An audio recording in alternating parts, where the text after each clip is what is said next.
How the roles have been reversed. Yesterday at this time, hi, by the way, I'm Dan Day with my cousin Vladimir Louison. Yesterday at this time, we here in South Florida feeling pretty good. In fact, we pitied the fools from Boston and Tampa Bay. I said, man, they are going to super sweat. They're already sweating.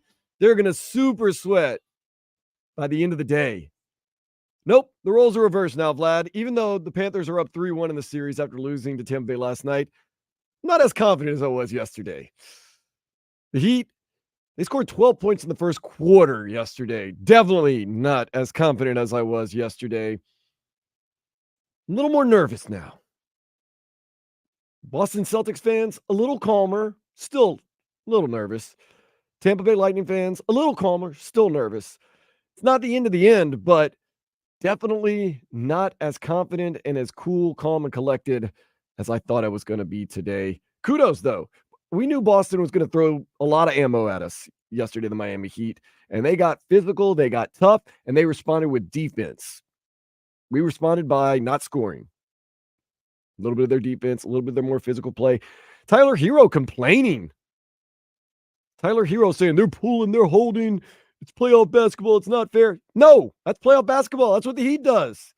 The Heat got out heated yesterday by the Boston Celtics. Quote me on that, Vlad. Boston actually took the game to the mud. That's what I'm saying.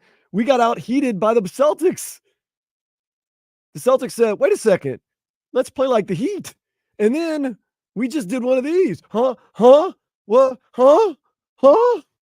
So in game one, Boston won because they played the way they've been playing all year. They played their game. They played their game. Game two, Miami played Boston's game. We played their game. So game three, they played your game. So what does game 4 mean? We're going to play our game and win. So it'll be a 2-2 series, right? Tomorrow, 7:30. Maybe. Please. I hope. Hopefully. That was, bro. I mean, I'm shocked at the way they came out. It was not good. By both teams, to be quite honest with you. Both Panthers and Heat. The thing is, yeah, absolutely. You go down 3-0 in a playoff game against in anybody. The first period, you're not going to win. But then only scored 12 points in the first quarter, the Heat did, and then in that second quarter, Boston went crazy. They dropped a 40 burger on them. Boston set the tone early. They came out. You scored 12 points. Unacceptable starts by both teams. If you're the Heat, you cannot come out and score 12 points in any quarter, much less the first quarter, and expect to win. For the Panthers, you can't go down 3-0. And although you did make a valiant comeback in the second, but you can't go down 3-0 to a playoff team and expect to win in the first period. It's unacceptable. No, that's unacceptable. I mean, in a regular game, that's hard, much less playoff game. So not as peacocking, not as happy, not as cool, calm, and collected as I thought I would be today, but that's okay. We get Vlad. He's taking deep breaths right now. I cannot wait to hear you yell at the TV starting at 1 o'clock. Oh, my God. Oh, Jesus. Today's a great day for basketball and hockey, too. I cannot wait to go home and just... Yeah, I'm going to have the same day you had today. Yesterday. I got the Knicks and Rangers. Rangers are trying to end their series. Panthers got to end the series tomorrow night. Boston is up 3-1 against Toronto. You want to in your series so that you could get the same amount of rest as they do. But tomorrow night's gonna be big games down here in South Florida. Tomorrow night, Panthers, go ahead and just don't even toy around in this thing, because now it's not serious, but you lose tomorrow night and it's a 3-2 series. They have momentum. They've won 2 in a row. Start, you want the rest too. The Heat, Vlad, it's a must win. I'm breaking it out. Is it a must win for the Heat tomorrow night at Absolutely. home? You get down 3-1 to Boston, the best team in the NBA. A lot of people. Well, home court went back to Boston, of course. So okay, now you have to end it, because I don't think you're winning in Game 5 in Boston. The crowd is going to be so rabid just to finally end you guys. But as a Heat fan, you tell me going into Game 4, the series will be 2-1. I'll take that. I would have taken that.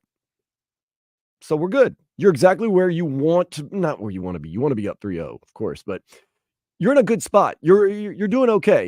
You figured out how to take one in Boston. You get one at home, play them out like that. I'm guessing Game 4, like you said, Game 1, Boston played their game and won. Game 2, we played Boston's game and won. Game 3, Boston played our game and won. Game 4, we play our game and win. Following? You good? I like it. I like it. I'm excited. I'm excited about these next 4 hours, Vlad. I was been thinking about it all last night. I was kind of bored a little bit last night. You can go check out my Instagram at Dan Day Radio. I look like I was having fun, and I was gonna come on and bash a place, but I don't bash places. I just wasn't having the greatest time in the world. Thought about you, man. I can't wait to go talk and joke around and have fun. And I was hoping all of our teams would win.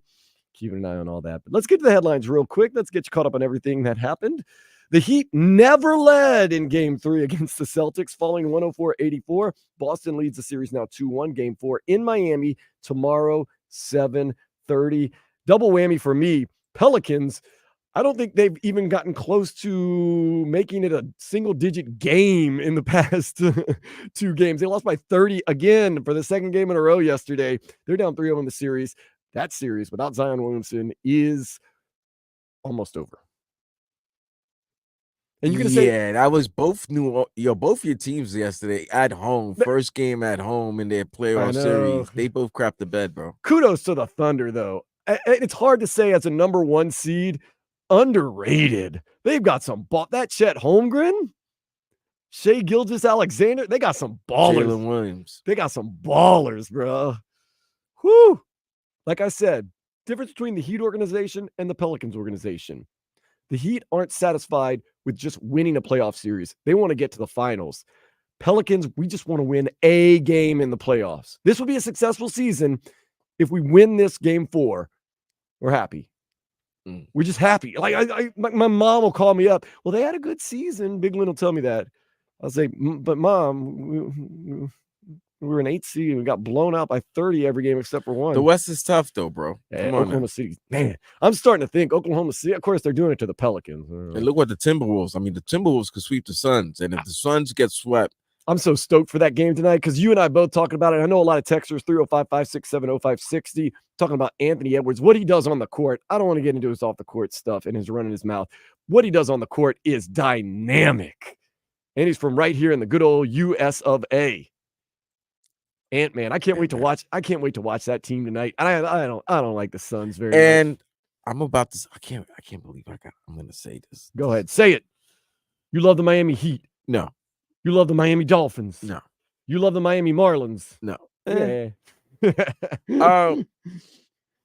That Rudy Gobert trade might have actually been. It's looking better. Yeah. It's looking better. Like we all ripped that trade. Said, what the hell they're doing? Worst trade ever. This guy is not going to be useful in the playoffs. Statue. And look at them now. They're number 1 in defense in the league. He's playing great defense. Good defense. The whole team is. And he's got a little offensive punch too. He gives you what he can. He's going to give you a double and some blocks. Like that trade doesn't look bad anymore. The fact that they've made the playoff the last 2 years. They were a 3 seed this year. They could have been a 1 seed. Could have been 1. It was going into the last game of the last game, right? 3-way tie for first. So it just happened to fall that way. It just happens. Yeah, they were 1 game out, and the fact that they were about to sweep the Suns or eliminate the Suns, I don't think Phoenix is going to win 4 in a row. I'm sorry, I don't think so. I think Ant-Man's going to let that happen. No. And we said it. We wanted to see him showcase himself in the postseason. We knew he would with prime time, and he's shown that. You and I said it already. This is his time to shine. He's going to be great. People are like, is he ready? It ain't about being ready. When you're that good, it's okay. But that Rudy Gobert trade went from being a D, maybe a D- trade, to now being a That Denver Minnesota series is going to be very good. Would you give the Rudy Gobert trade now a B? That's a B, heading to a B plus, maybe an A minus if it gets to the further they go, the better that trade is. That's what we say. We can't grade the draft. You don't grade a draft until 2 or 3 years after the draft. I didn't care. No, listen. Or maybe CJ Stroud was a good pick. Yeah. The trade happened. We were like, They gave up a lot. Right. But it was like, meh. You know what I mean? What did they see in him? But he's protected Cat. You know what I mean? Because Cat's a liability. They can do so many different things now, though. And he's got a good team. And then even another person that was added in that trade was Mike Conley, correct? Yep. And Mike Conley's just that wily vet. I saw him with the Grizzlies for years, whoop up on the Pelicans. So I know that I mean, Rudy Gobert gives this Minnesota Timberwolves so much. It allows Cat to go play free, go where he wants, be where he wants. It allows people to maybe gamble a little more on defense. Something that the Heat should look into the offseason, trying to get a big man so that Bam can play the four. The big men are coming back, man. That is one of the things in the NBA you're starting to notice. The big man, maybe, Zach Edney? Yeah, I know, Zach Edey. Oh. Maybe. I mean, the dude does have some skills. He's a statue, but we made fun of Rudy Gobert, We'll see, man. But let's talk some more NBA. Yesterday, NBA playoffs, the Magic tied the series with the Cavs at 2 with a 112-89 win. I think the Cavs went on like a 35-minute scoreless drought in that game yesterday. Man. We were watching the game. Cleveland was up 9. Because our TVs don't always work. I thought the TVs are working fine. Shout out to our engineers. Sometimes they don't work, and I thought maybe they were stuck. I give them credit. The engineers, we were able to watch everything yesterday. It was 60-51. The TV was stuck. I turned around. It was like they were on 60 for like the last 15 minutes. The TV was it was like 77-60. This was crazy. Pelicans had a raucous Smoothie King Center out there in the CBD of New Orleans. It did not make a difference because they got blown out by the Thunder 106-85. Oh, they only lost by 21. I'm sorry. I didn't give them some credit. They're down 3 on the series. Lakers, they staved off the sweep, defeating the Nuggets 119-108. Apparently some tennis shoes for the Nuggets arrived late. And some people saying that's the reason the Nuggets came out a little sluggish. About that. Today at 1. Wait, time out. How did your tennis shoes get in there late? Doesn't the equipment team? The equipment was a little late. That's what they said. Don't they get there before the team? They said it was a little late. It's the article I read. And then, what's his name? Michael, the coach, Michael Malone, said that had nothing to do with anything. He's like, put that to rest. 1 o'clock today, Knicks, 76ers. Woo, Vlad, New York's up 2-1. Could be 3-1. We'll be cheering for him. 3:30, the one everyone's been watching, the Mavs and the Clippers MVP. I'm not talking about the game. I'm talking about Luka Doncic. You think Luka's MVP? Gotta be. What a season. It's neat. What about Jokic, baby? He's had it enough. Jokic is unbelievable, man. Yeah, but Luka's almost averaged a triple-double this season. Big time. Dallas is up 2-1 in that series. 7 o'clock, the series, I don't know. I can't figure out. I don't know what's going to happen. Bucks, Pacers, Indiana leads 2-1. Lillard hurt. Lillard is game time decision. I think he pulled he strained a calf muscle. Speaking of trade grades, that one is trending down. That trade. That is just a nasty At first, that was might be an incomplete, though. It's incomplete, but it might be incomplete. You start looking like, well, what have you done with the Heat? Maybe a totally different story, but that's an incomplete if they lose in this first round of the series. And I know Giannis is hurt, but still. Yeah, I'm sorry. It's not even he aggravated an Achilles injury. Oh, he's done. Bucks might be done. You know my favorite term, Vlad. Blow it up. No, he got Giannis. I mean, this is back-to-back years. Giannis is missing the first round of the series. Nobody knows when he's coming back. He is injury prone. People overlook that sometimes. Is Giannis going to force himself back tonight for Game 4 if Lillard can't go? He should.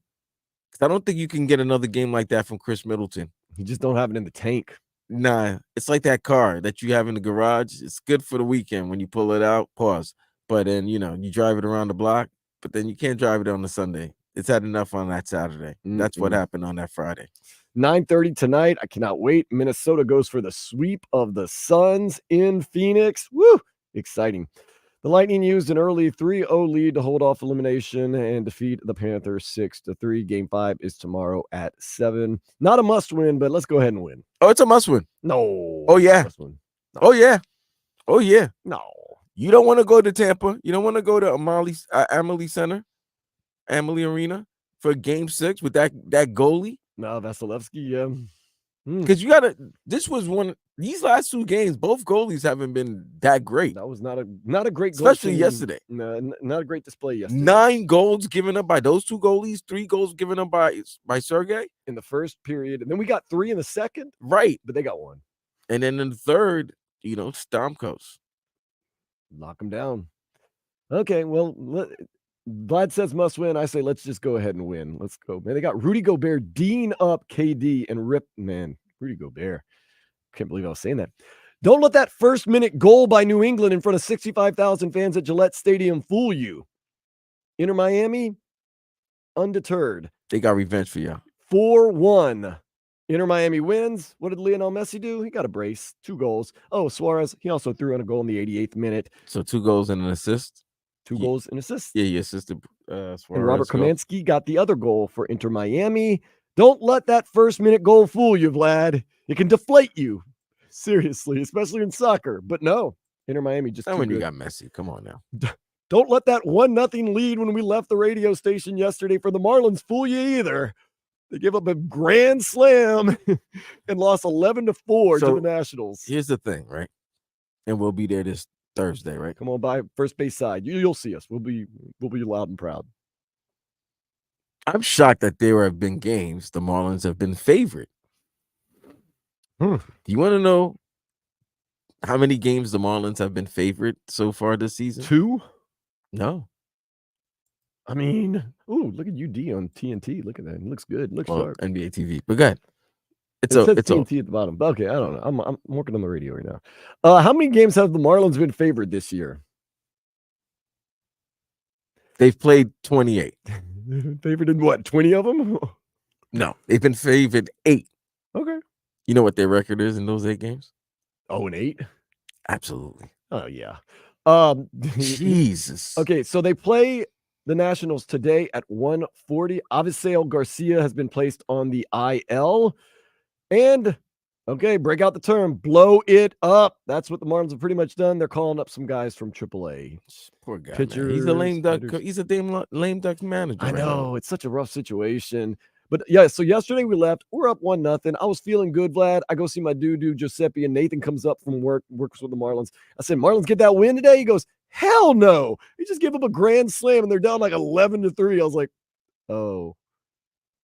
Inter Miami's the only good thing that happened for South Florida sports teams last night. We had a couple good things. Let's talk about this. Tennessee Titans, they took Canes safety James Williams in the 7th round. It is unclear what position he'll play. The Bengals, they took center Matt Lee in the 7th round. I think that's a steal of a deal. Matt Lee was a great center. Nah, the steal of the deal was you guys, the Miami Dolphins. Let's talk about who the Dolphins drafted. Kamara, the linebacker defensive end out of Colorado State. I watched a lot of Colorado State games last year. Gambling on them? Absolutely. And plus, that game against Primetime. Oh, yeah. That was like a double overtime thriller. Yeah. But he was causing havoc to that Colorado offensive line, which wasn't good.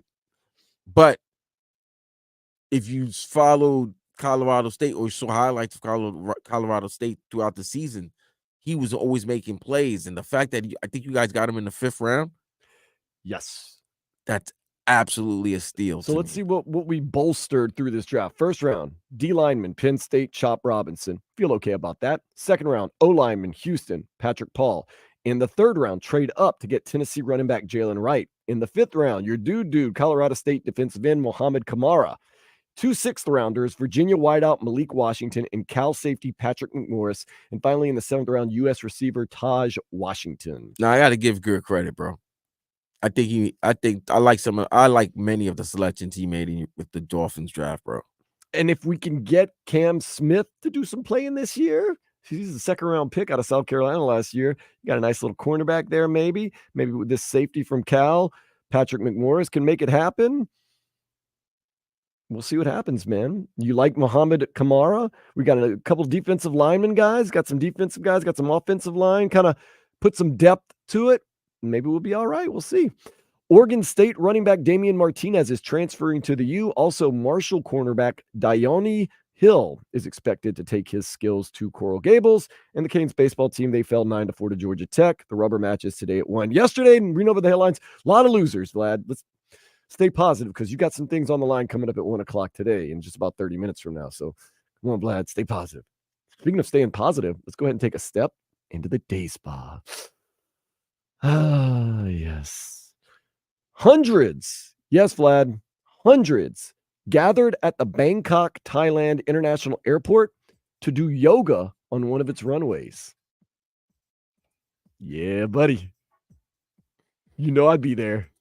That dog, was it? Downward dog positions could be kind of interesting in the runway. Hundreds in Bangkok. Yoga. Runway. I don't know if it is Bangkok as well. I don't know if I want to see Downward dog. Oh, the ratio has to be 90 to 10, man. 90 to 10.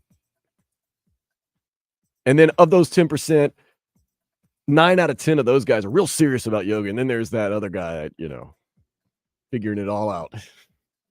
I love doing yoga, to be honest with you. I never do it, but I love it. Do it maybe like once a month. I don't like paying for it, Vlad. It's too expensive. You know how much a session of yoga costs? I mean, this was probably free. Too much, man. Too much. Up next, we're going to kind of dive into what happened to the Heat yesterday. And you know what? Got the ass kicked. What do you mean? Ain't nothing really dive into. No. Bam begs to disagree with you. We're going to hear from him next here on Sports Day 560 WQAM.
Listen to any part of any shows you might have missed.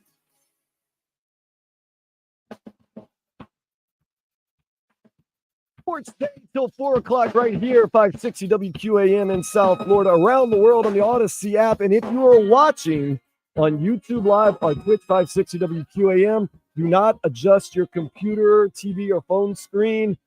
During the commercial break, my cousin Vladimir Lewis and I had a wardrobe change. The Marlins dropped off some jerseys yesterday, and we are now fully ready. And we're going to get into our field trip because we're going on a nice little field trip Thursday to go see the Marlins at noon, Vlad. Noon. I like the jersey, but noon. I just hate the fact. I know it's noon. I'll be here. I just hate the fact that it says yours doesn't have the Palm Beach. I know, man. I'm an OG. Actually, I was thinking about wearing this for the show and then giving it to my dude Giuseppe, but kind of like the look of it, man. I'm not going to lie. Go show up. We're rocking it, man. So we're getting ready for our field trip. Come on by Thursday, noon, Vlad. I'll be here. We're going to be on the first base. I know you will. We'll be on the first base side. If you want to go to the game, come on by. We'll have some beers, some drinks, have some good times.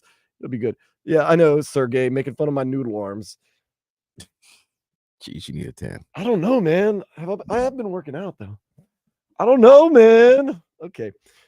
I do need a tan. I tried to go. I so wanted to go to the beach Friday, but I ended up at that, I told you, Flora vegetarian restaurant. It was good, man. It was really good. I went to that gas station last night, too. We need to go there, too. You know, we love Jensen's Liquor Store. That's our home liquor store. But this little gas station on 54th and Biscayne, they had dollar craft beer last night, like throwaway beers. Straight up, just hand the dude $1, walk out with a beer, man. Yeah, cousin, you know, I love the hood and everything, but, you know, I've kind of worked my way not to be so much in the hood. So hanging out at you know what they say, hood Vlad. Gas station is not my you know what they say, Vlad. It's not my thing right now. You can take the guy out the hood, but you can't take the hood out the guy. Nah, I'm good. Now, if you said it was a bodega, I'm all about that. I found a new bodega in my neighborhood too, man. They got some vegan empanadas and the gas stations. No. This is just a bodega. It's on the same block as my apartment complex. I even like the fact that McDonald's went into gas stations. Yeah, that's garbage. That's kind of weird. Like, I don't want gas with my fast food. Heat Cold is asking about Four Locos. If they sell Four Locos there, yes. Heat Cold, stop drinking Four Loco. I've seen you. Be careful. Okay. Relax. Be careful. I do want to talk about this, Vlad. The Heat yesterday. I agree with you. I think the Boston Celtics took it to them, beat them at their own game, played some D, shut them down, and hurt them. Now, post-game, Bam Adebayo, the captain of the team, the guy that we need, was asked about what the Celtics did to shut down the Heat yesterday, and Bam Adebayo was not quick to give credit to the C's. No, I just told you we got turnovers because we was careless with the basketball. I don't think it really had anything to do with their pressure. So, you know, to that question, like I said, if you watch the game, we had lackadaisical turnovers, you know, unforced turnovers for no reason. And I feel like that was the difference. Bam Adebayo not giving a lot of credit to the Boston Celtics and their defense, saying it was all on them. Is it that simple of an explanation, Vlad? I don't think so. I think Boston had something to do with the quote-unquote unforced turnovers. It's stuff that Eric Spoelstra, Bam Adebayo, and the team, they need to clean up next game. I think both teams, if you listen to both, I think Tatum is the captain of Boston. He said that, you know, in his press conference, he was saying that how they know how talented they are, but a lot of teams don't think they're tough and they're you know, gritty. So going against the Heat, they want to show that not only they're talented, but they're gritty. And that's Bam just saying, nah, man, they're not trying to give Boston credit for being gritty. You know, we made mistakes. We caused our own mistakes. They didn't make us make mistakes. We caused our own. So I hope that is the right explanation. I just feel as though Boston did have a little more say in it than just us having unforced turnovers. I'll tell you, man, breaking down the quarters are absolutely terrible. We talked about that first quarter. You cannot only score 12 points in the first quarter. Boston only scored 21. Now, this is where you get it, man. So first quarter, 21-12. Unacceptable 12 points. Second quarter, you got murked also. 42-27. Vlad. Nasty business. 42. You hang up a 40 in a quarter. That's bad. And then you play it out. They beat you 24-22 in the third. That's more like it. And then in the fourth, they pretty much shut it down 17-23. We had 23. Woo. You're not going to win. Okay, I'll even go this far. You're not going to win any playoff games if you have a 12-point quarter, 27, 22, and 23. You're not going to win any playoff games. 84 points, Vlad. 84. Now, maybe your Knicks back in the 90s against the Bulls, you could maybe win a game in the playoffs at 84. Not in today's NBA. That was embarrassing. Not if you're giving up. When they scored 42 in the second, that was about it. Oh. Not when you're giving up 42 points in a quarter. And Bam gives you 20 and 9, which. But no, Tyler Hero had a bad game. Let's just face it. He had 15. a bad game. And Duncan Robinson, we're going to get into it. He's very limited. And it wasn't he's limited. It wasn't one of Jaime's better games. 12 points. This guy shot a fadeaway off the side of the backboard. It wasn't a good look, man. It wasn't a good look. And the fans were out. The fans were there early. Oh, they were early? Oh, man. I think. A lot going on in South Florida, always. But Tyler Hero did have a bad game. And I know everybody manipulates the media because they want to, try to get an edge in any way they can.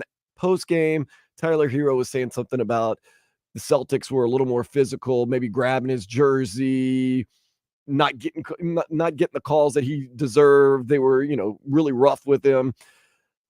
I think Tyler Hero, not so much crying. I think it's more like putting the officials on notice to keep an eye out for that. That's a little crying, bro. It was, yeah, and it's a little frustration. It's a little crying. He plays for the technical Heat at the end of the game. Yeah, and he talked about it. He said, on getting the technical. Here's what he said. Just part of the game. It's competitiveness. It's all good.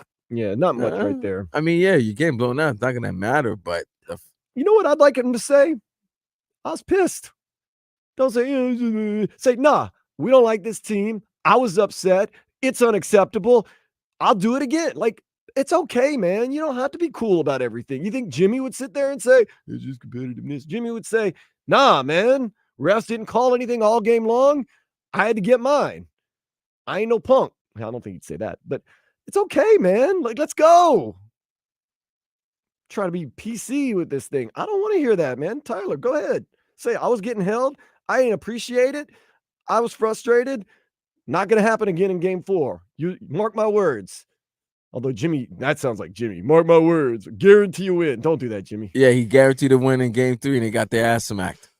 Jimmy, I wanted to put together a montage. I just didn't have the time. I know the guarantees. He's the worst. We did one last year just for the series against the Celtics. But like since then, he is just like guaranteed and guaranteed. He also guaranteed they're going to go back to the finals this year and win it all. So see if that one holds up.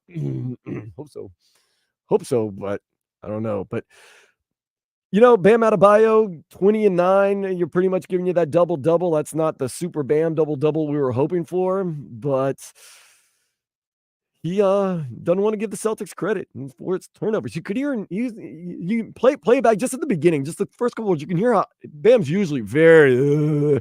He was kind of fired up a little bit. Let's hear it. Let me hear it again. I told you. No, I just told you. We got turnovers because we was careless with the basketball. You could tell, like, I don't think it really had anything to do with their pressure. He didn't really register at first. And then he goes, no, I just told you. Did I just tell you? Stop asking stupid questions. I told you. He wanted to curse, but he couldn't. He could have, couldn't he? Or were they on TV? I mean, you don't want to get fined. You get fined if you cuss in post-game? I think you might. In the NBA, do they keep a tally? Like it's like a swear it's the jar? NBA, they fine you for everything. So it's a swear jar. It's a virtual swear jar. Pretty much. Putting out there. Oh, goodness. Well, I'm okay with that. If it's not in a joking context, I think they'll fine you. Yeah. And if it's like purposefully done. I think like if it slips, they're like, okay, just don't do that again. But yeah. So and you know what? This team's frustrated, and after that performance and the way they played and the way Boston played yesterday, they should be. Yeah, because here's the thing: you're coming back home. Doubt have set in going into that game. You know they were gonna come out and bring it. You know that Porzingis was gonna bring it. They were gonna try to establish Porzingis. Yep. And they did, and he played well. Porzingis did play well. Because listen, their stars played well, and if they played enough, they didn't go crazy. It wasn't like they went for like 22. Yeah, it was balanced. Brown, Tatum, and Porzingis. I think Porzingis had 18.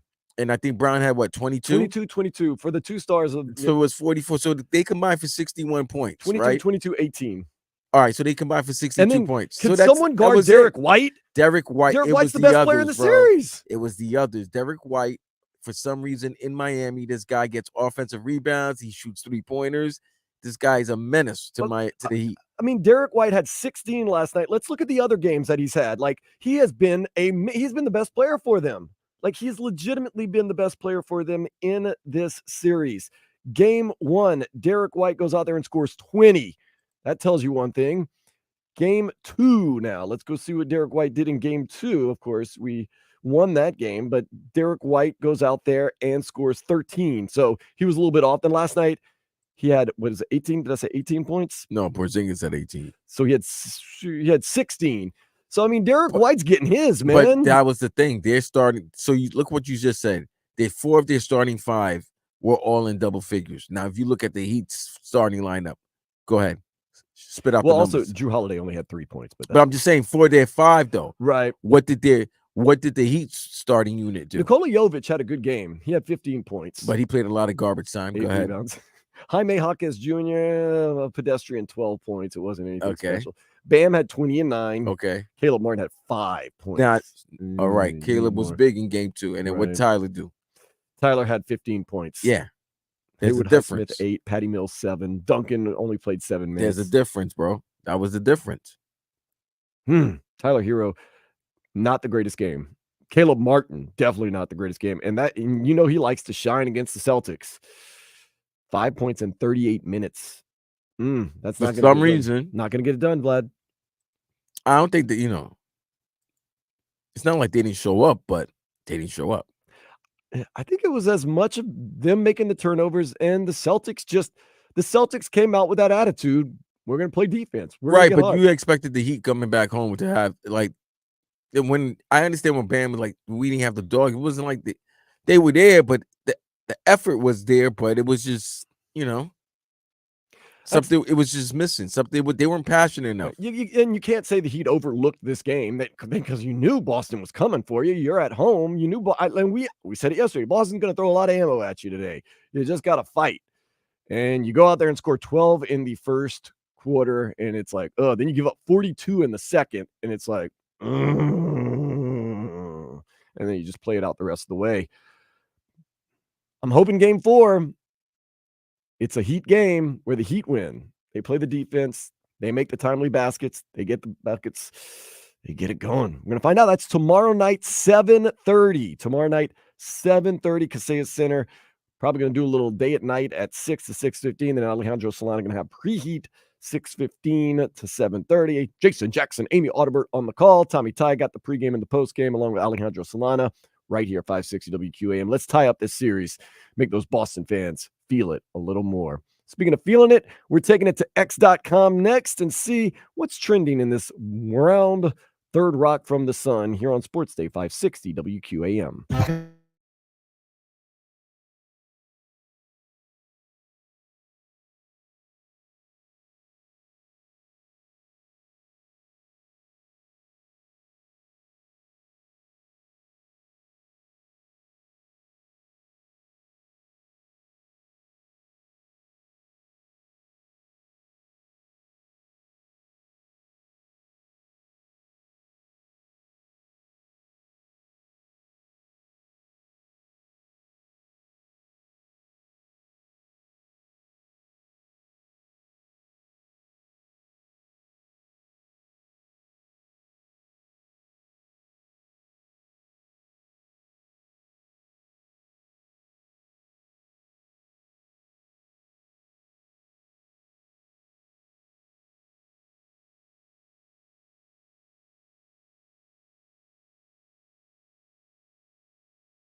missed. Hurry.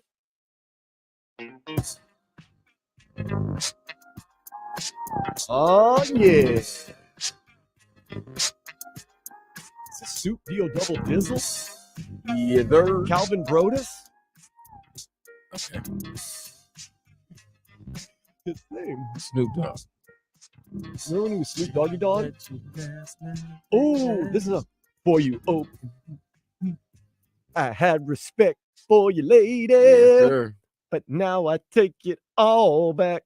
Ain't no And fun. that's it. It wasn't fun last night for you South Florida fans. No, it wasn't. Other than Inter Miami, and of course, Messi is trending right now, as always. This is a time. First of all, let's give some shout outs, Vlad. First of all, everyone that's listening online and on the YouTube and the Twitch. I know Heat Colt's been with us for 2 days. He actually texted me this morning, like 7 a.m. What's up with the show today? I said, hey, man. El Bori, Ricky B, Sergey. My Aunt Lori is having a birthday in Little Rock, Arkansas. Happy birthday, Aunt Lori. Taunt. My Lori. taunt. My taunt. You got any shout outs, Vlad? If not, just throw random. Nah, names man. out Shout out to the fam, you know? Yeah, man. Is today Chinese food day? Nah, that was yesterday. In New York, I know Chinese food is a Saturday. It's a Saturday. I didn't know if it was a specific day or is just one of those. I mean, it's things. not a specific. I mean, it's mostly on a Saturday. But you got to do one day a week Chinese food. Yeah, Right? that's a given. Yeah, because I remember the Beastie Boys talking about like they're at their studios and they're like, one day a week. I don't know what day it is. It's got to be Chinese food. It's got to be. I mean, it doesn't necessarily have to be a Saturday, but when I was growing up, it was Saturday. That's when everybody would, that's when the fam, the parents would treat the kids to some Chinese food. Is there anything better than vegetable lo mein? Yeah. Really? Yeah. No. 6-piece chicken wings, fried rice. Oh, okay. I mean, the vegetable fried rice is dope too, man. That's the greatest, man. Let's find out what's trending real quick. Of course, Miami Grand Prix trending, Vlad. That's next weekend. That's next weekend. Max Verstappen, get yourself ready. Why, he won again? Oh, he's gonna win again. Oh, He's okay. won the first two. He's gonna win the third one. I am not gonna pay $300-$400 to watch him lap the field, so I'm gonna skip out on that one. There was some big F1 news that happened this weekend. Hold on, let me see here. Somebody left a team. Go ahead, talk. You know what? A lot of what's trending right now. Raheem Mostert is trending, and I'm going to tell you why. Because the Dolphins decided to draft that running back out of Tennessee yesterday. Yes, and a lot of people are saying that Achane and Wright, Jalen Wright, they're excited because Mostert's on the backside of his career, and maybe they're coming for him. I don't know. I think Mostert's cool. He actually did tweet out something, or I'm sorry, X out something. Whatever. Raheem Mostert, congrats to all the guys drafted. For those that didn't get drafted, you're still on the board. I'm a witness to it. Going on 10 years as an undrafted, I didn't let the draft define who I was as a player, and nonetheless be patient. He didn't make any mention of the new running backs. So the Newey, I'm sorry to talk about. Yeah, that was the F1 news. Newey's leaving. He's trending. He's leaving Red Bull. Might be joining Aston Martin or Ferrari. Ooh, nice. So yeah. But Mostert, a lot of guys don't like when guys get drafted because everybody thinks that's their replacement. It is. What happened one time? Reggie Bush with the Saints, they drafted Mark Ingram, and Reggie Bush tweeted the next day, "It's been fun, New Orleans. Deuces." Like, sour, huh? But it all depends on what round the person is drafted. Right. Well, if it's somebody like in the 6th or 7th round, right? First round, yeah, your time is up. That's why Michael Penix Jr. was such a noodle scratcher for the Atlanta Falcons. I talked to Falcon fans. They're not happy. Bro, they're about to. This is what makes it nasty work, and I think we discussed this. They spent $100 on Kirk Cousins, $100 million on a beat up Kirk Cousins, and they didn't even do. I don't even think they did the physical and got the medical reports, and then they were talking to him before they were supposed to, so they're gonna get penalized for what you would call tampering. So, and then you drafted his replacement. So you gave him $100 million. You're gonna lose some picks, compensation picks, and then you drafted his replacement. God, this is all bad, bro. That's the Falcons for you in a nutshell. Not very happy. Not very happy. Also trending, Jazz Fest. It is Jazz Fest weekend in New Orleans. Vampire Weekend playing today. I wanted to go so bad just to see Vampire Weekend, but over there, New Orleans Jazz Fest. If you ever get the chance, go, I guess. I don't know. I'm not a huge Jazz Fest fan. You go once or twice. Some people love it, but not the craziest, most loving person about Jazz Fest. Spencer Rattler trending. Yeah, he's a Saints quarterback. Got him in the 5th round. I've cooled down on that a little bit, Vlad. Yesterday I was joking around. I was like, oh, with the 150th pick, what, the Saints could do something stupid like take Spencer Rattler? And then they went and did it. And then I realized it's a 5th round pick. Whatever. Hey, who knows, man? Maybe he turns out to be someone. Something. I think the problem, and I mean, I don't want to get into talking a lot of Saints football, but Derek Carr gets you to the red zone and then just checks out. Hey, man, thank God. I'm so happy. I wanted Derek Carr to be a Jet, and I'm so happy he's not. Saint now. I'm so happy he's not. Saint now. Oh goodness. We got some other things. Justin Bieber is trending right now. Okay, Bon Jovi. Are you a Bon Jovi fan, Vlad? Of course, man. I love Bon Jovi. Man, you play Bon Jovi at the bars and stuff, and people are always super into it, man. Bon Jovi's easily the first, one of the first rock groups that Black people will know.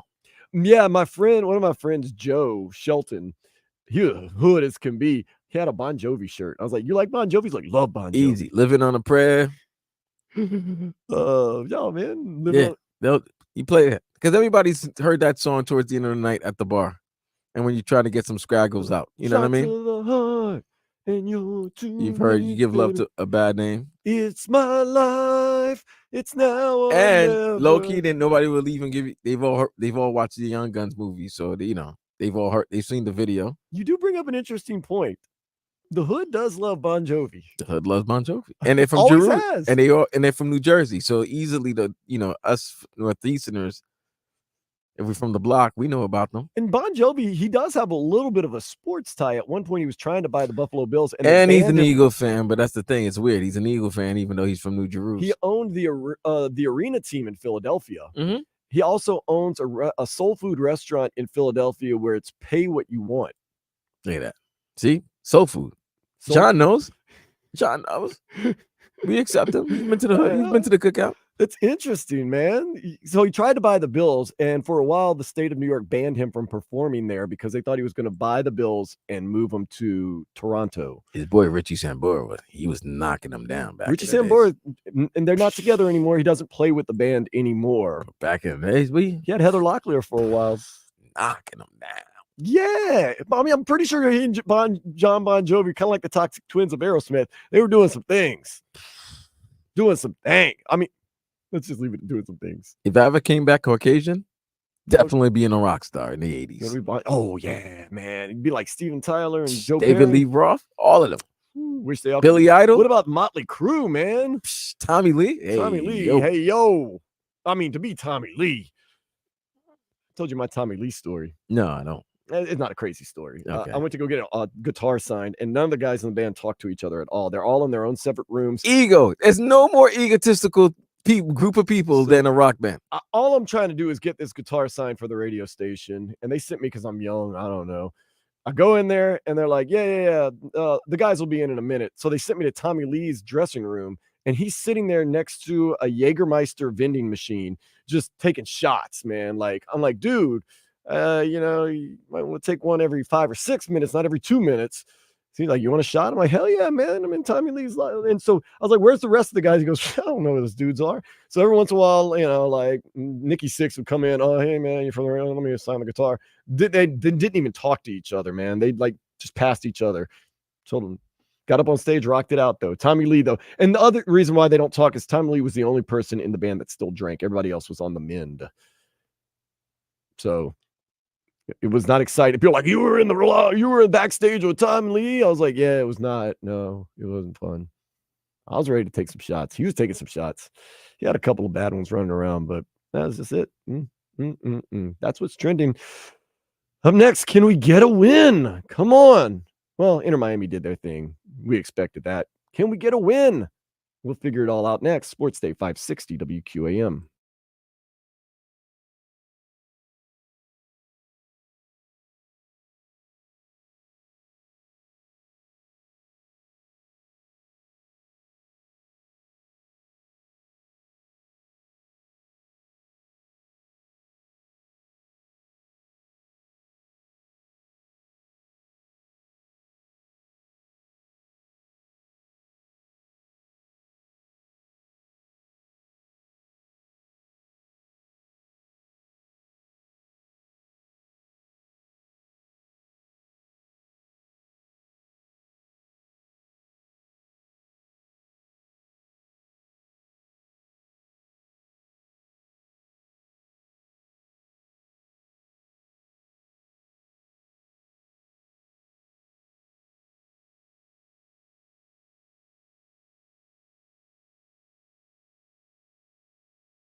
Turn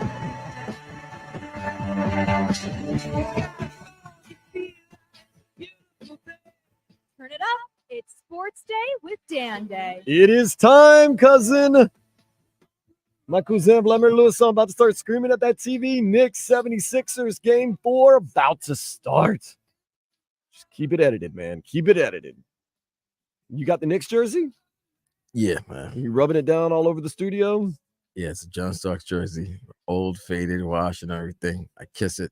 It is that time. Pointed to the basketball gods. But it is that time for multiple reasons. Number one, most importantly, we got Knicks 76ers throwing it down. You're going to be living and dying with every play. It is also that time of the week. Around this time every Sunday, I get tasked with a certain chore that I absolutely love doing. You have to head to Whole Foods. Just got the text. Hell yeah. Hell yeah. Love the Whole Foods, man. I think now, though, they're nervous about me because they're like outside waiting on me. Like, are you here to pick up groceries? Like, put them in the car. Okay. But yes, special times, man. But I'm excited about this Knicks game for you, Vlad. I am pulling for the Knicks. I am not one of these guys that hates the Knicks like most people down here in South Florida do. I grew up, I enjoyed watching Charles Oakley. Oh, you didn't live that. That's because you didn't live the rivalry in Right. the late 90s, early 2000s. But I'm a lover. And we've run through this before, Vlad. And my toupee is all over the place. We've run through this before, Vlad. I'm a lover of a lot of teams. I don't have a lot of hatred for many teams. I will run through it, and it won't take very long. Like, I hate the Atlanta Falcons. That's a given. In the NFL, there's not a lot of teams that I hate. I mean, now that I live here in South Florida, I kind of hate your Jets, but that's just one of those things. No, don't worry. Once you become a fan of a team that's a rival, right, you're going to have to hate them. In basketball, I hate the Suns. I hate the Grizzlies. I don't know why. Why do you hate the Suns? I don't know. It's just randomly. Like, you got to hate somebody, so I hate the Suns. Is it because they eliminated you one time? No. I just hate the Suns. Wow, that's random. I hate the Grizzlies because they're, I guess, the Pelicans' natural rival. I guess because it's close, New Orleans, right? Memphis. I get it. Memphis kind of wants to be like New Orleans. It's a more generic version.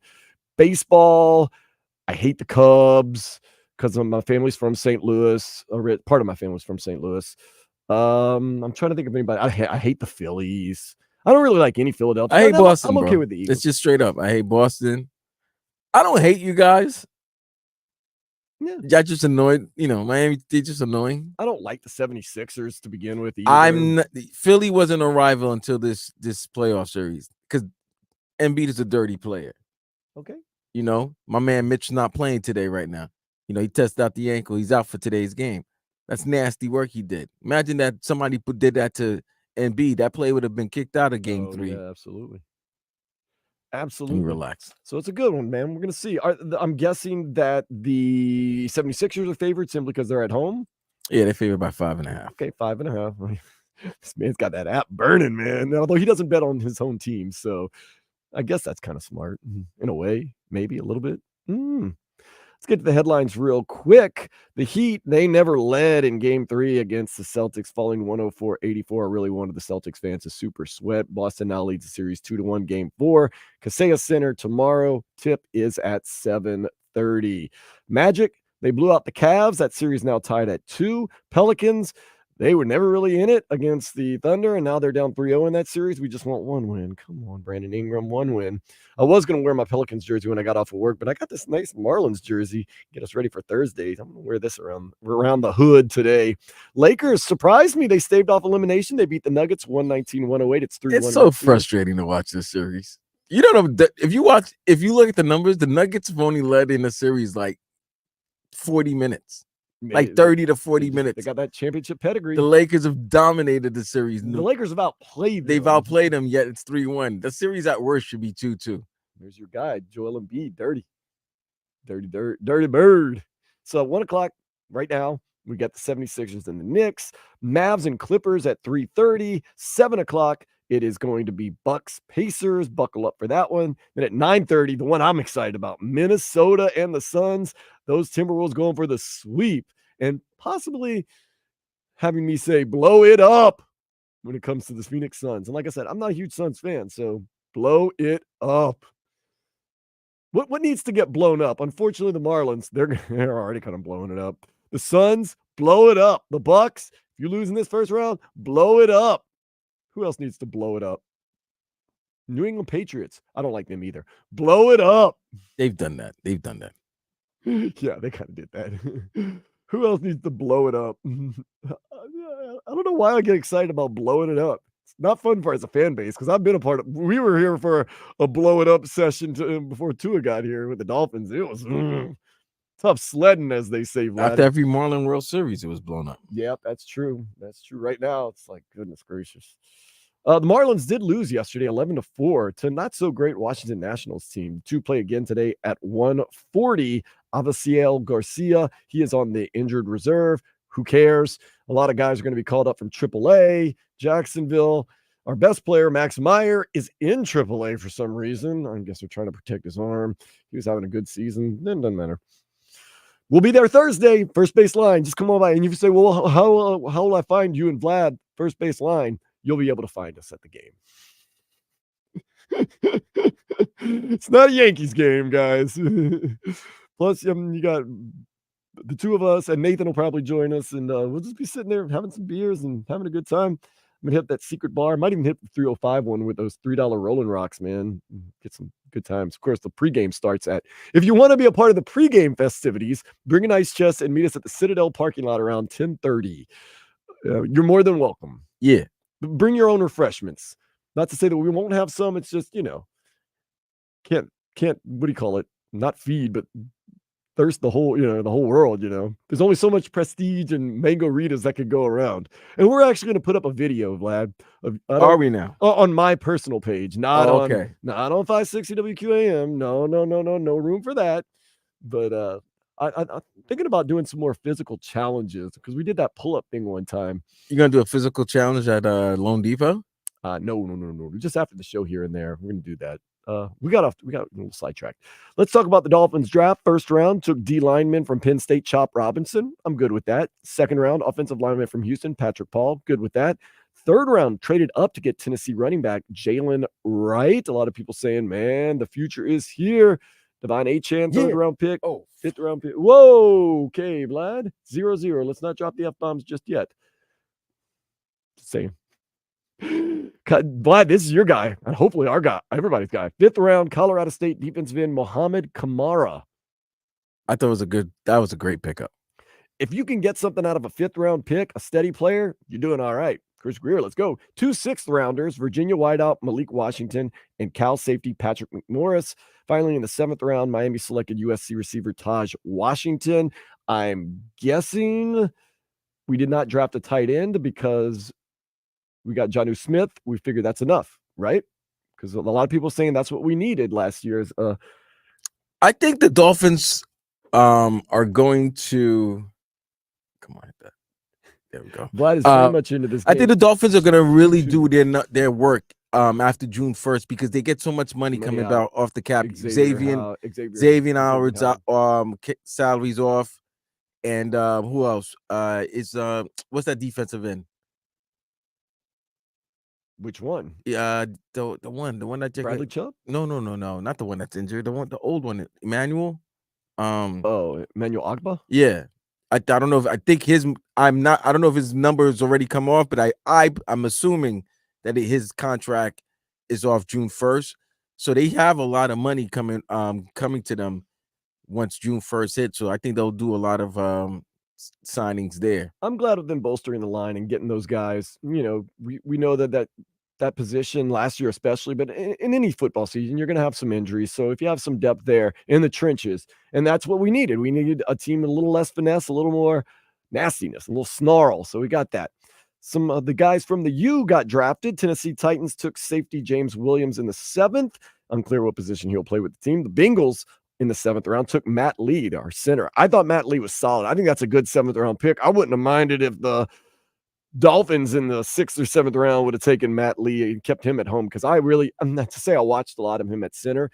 This team, when he was in the game, they were very steady. When he came out of the game and didn't play a couple plays here and there, they were not very steady. So I think Matt Lee, he might find himself on that Bengals roster. That might have been a steal right there.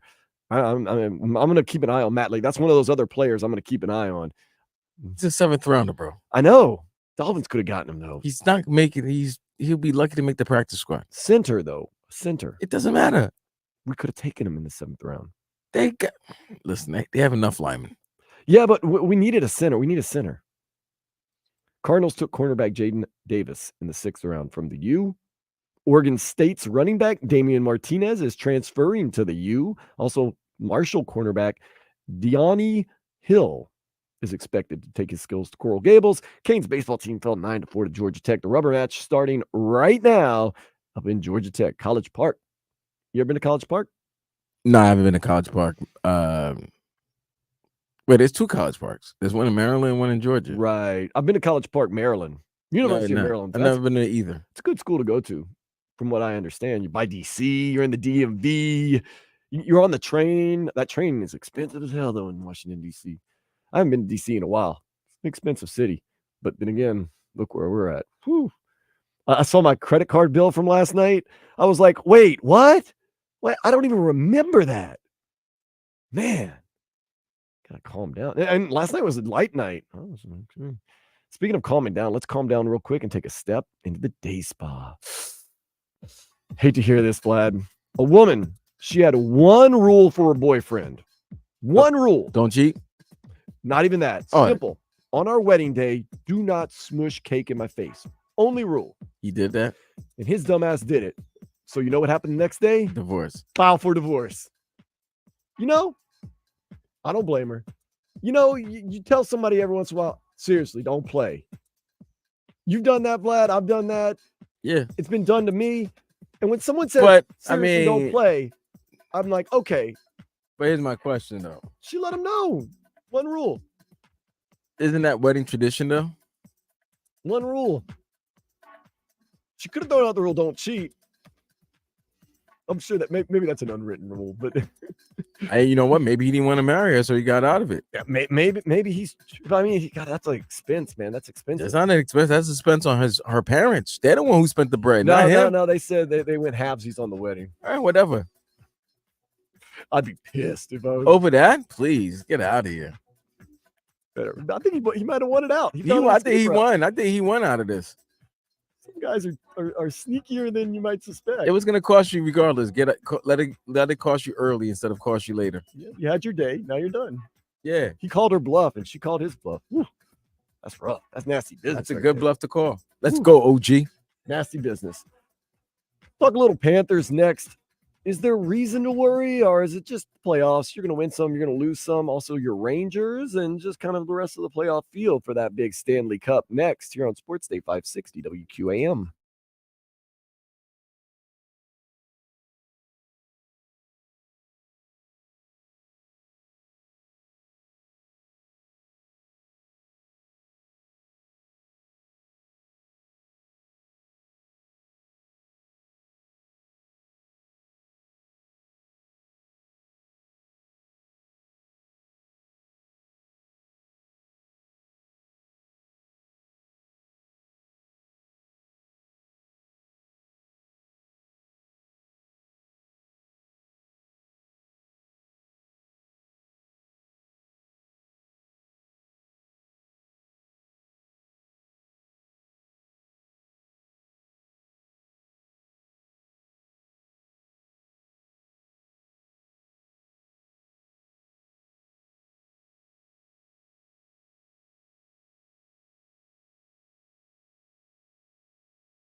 it on office. You better be talking about working in cubicles. Man, I was really confident, really hoping for that sweep of the Tampa Bay Lightning. Number one. Oh, that's another team I absolutely hate, the Tampa Bay Lightning.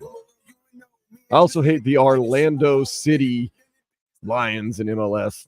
But I really wanted that sweep for a lot of reasons. Number one, I hate the Tampa Bay Lightning. Number two, I'm a huge Panthers fan. Number three, I just wanted to get some rest, get the series over with. Number four, I wanted to exercise those demons. Number five, I'm a little bit of a worry wart, Vlad. Even though we're up 3-1 in the series, should I be worried, though? Calm me down. Tell me this. It's the playoffs. It's the playoffs, and they got a goalie that can go on a crazy run. And they got hot. They got championship DNA. Yeah, so that does not calm me down, Vlad. not gonna calm you down. You shouldn't be calm. They got off to a hot start, though. They got up 3-0, 3-0, whatever you want to say. Well, in this series, the team that's won is the one that started off very well in the first period. Who's ever had the lead in the first period won the game. So tomorrow, if we get up in the first period, we're good. We're good. We got this. But I mean, these playoffs, man, look around. It's always going to be exciting. The Hurricanes had a chance to sweep yesterday. They lost in double overtime to the Islanders, 3-2. The Bruins, they look like they want a rematch with us. They are up 3-1 on the Maple Leafs. Maple Leafs are a team that I'm not exactly scared of. Boston, they're good. They're good. Your Rangers are going to be in action tonight at 8 o'clock. So, Vlad, you're watching your Knicks right now. Philadelphia's up 13-10 with about 5 minutes left in the first. Then tonight at 8 o'clock, you can turn on the Rangers and the Capitals and see if your Rangers can go for the sweep. They're looking pretty good. So this East. So now it's 3-1. Hopefully you can shut down the Lightning, get on to the next round. But the Bruins could be right there. Not a lot of rest. Bruins could finish out their series against the Maple Leafs. That's coming up on Tuesday. So they get an extra day. But, man, now it's seeming more and more imperative that the Panthers go ahead and end this bad boy. Like you said, the Lightning championship pedigree. Vasilevsky's in goal. You know he's dangerous. This team has always been a thorn in our sides. They've owned us for a long time. We just want to exercise the demons, make it official in the series, get going. I wouldn't mind another classic, though. Let's go into overtime, some great saves, some good goals, and then Cardi V, the Carter, Lil Wayne, Carter Verhaeghe putting one on ice and walking it off. Or Matthew Tkachuk. Remember when Matthew Tkachuk walked off the Carolina Hurricanes last year in that 4-5 overtime game? That walk-off was awesome. I'd like to see a Matthew Tkachuk walk-off. I just want to see a win. How about that? That's all I care about. But 7 o'clock tomorrow night. Yeah, 7 p.m. So you got another Sunrise. big night tomorrow night. Yeah, you got 7 p.m. in Sunrise.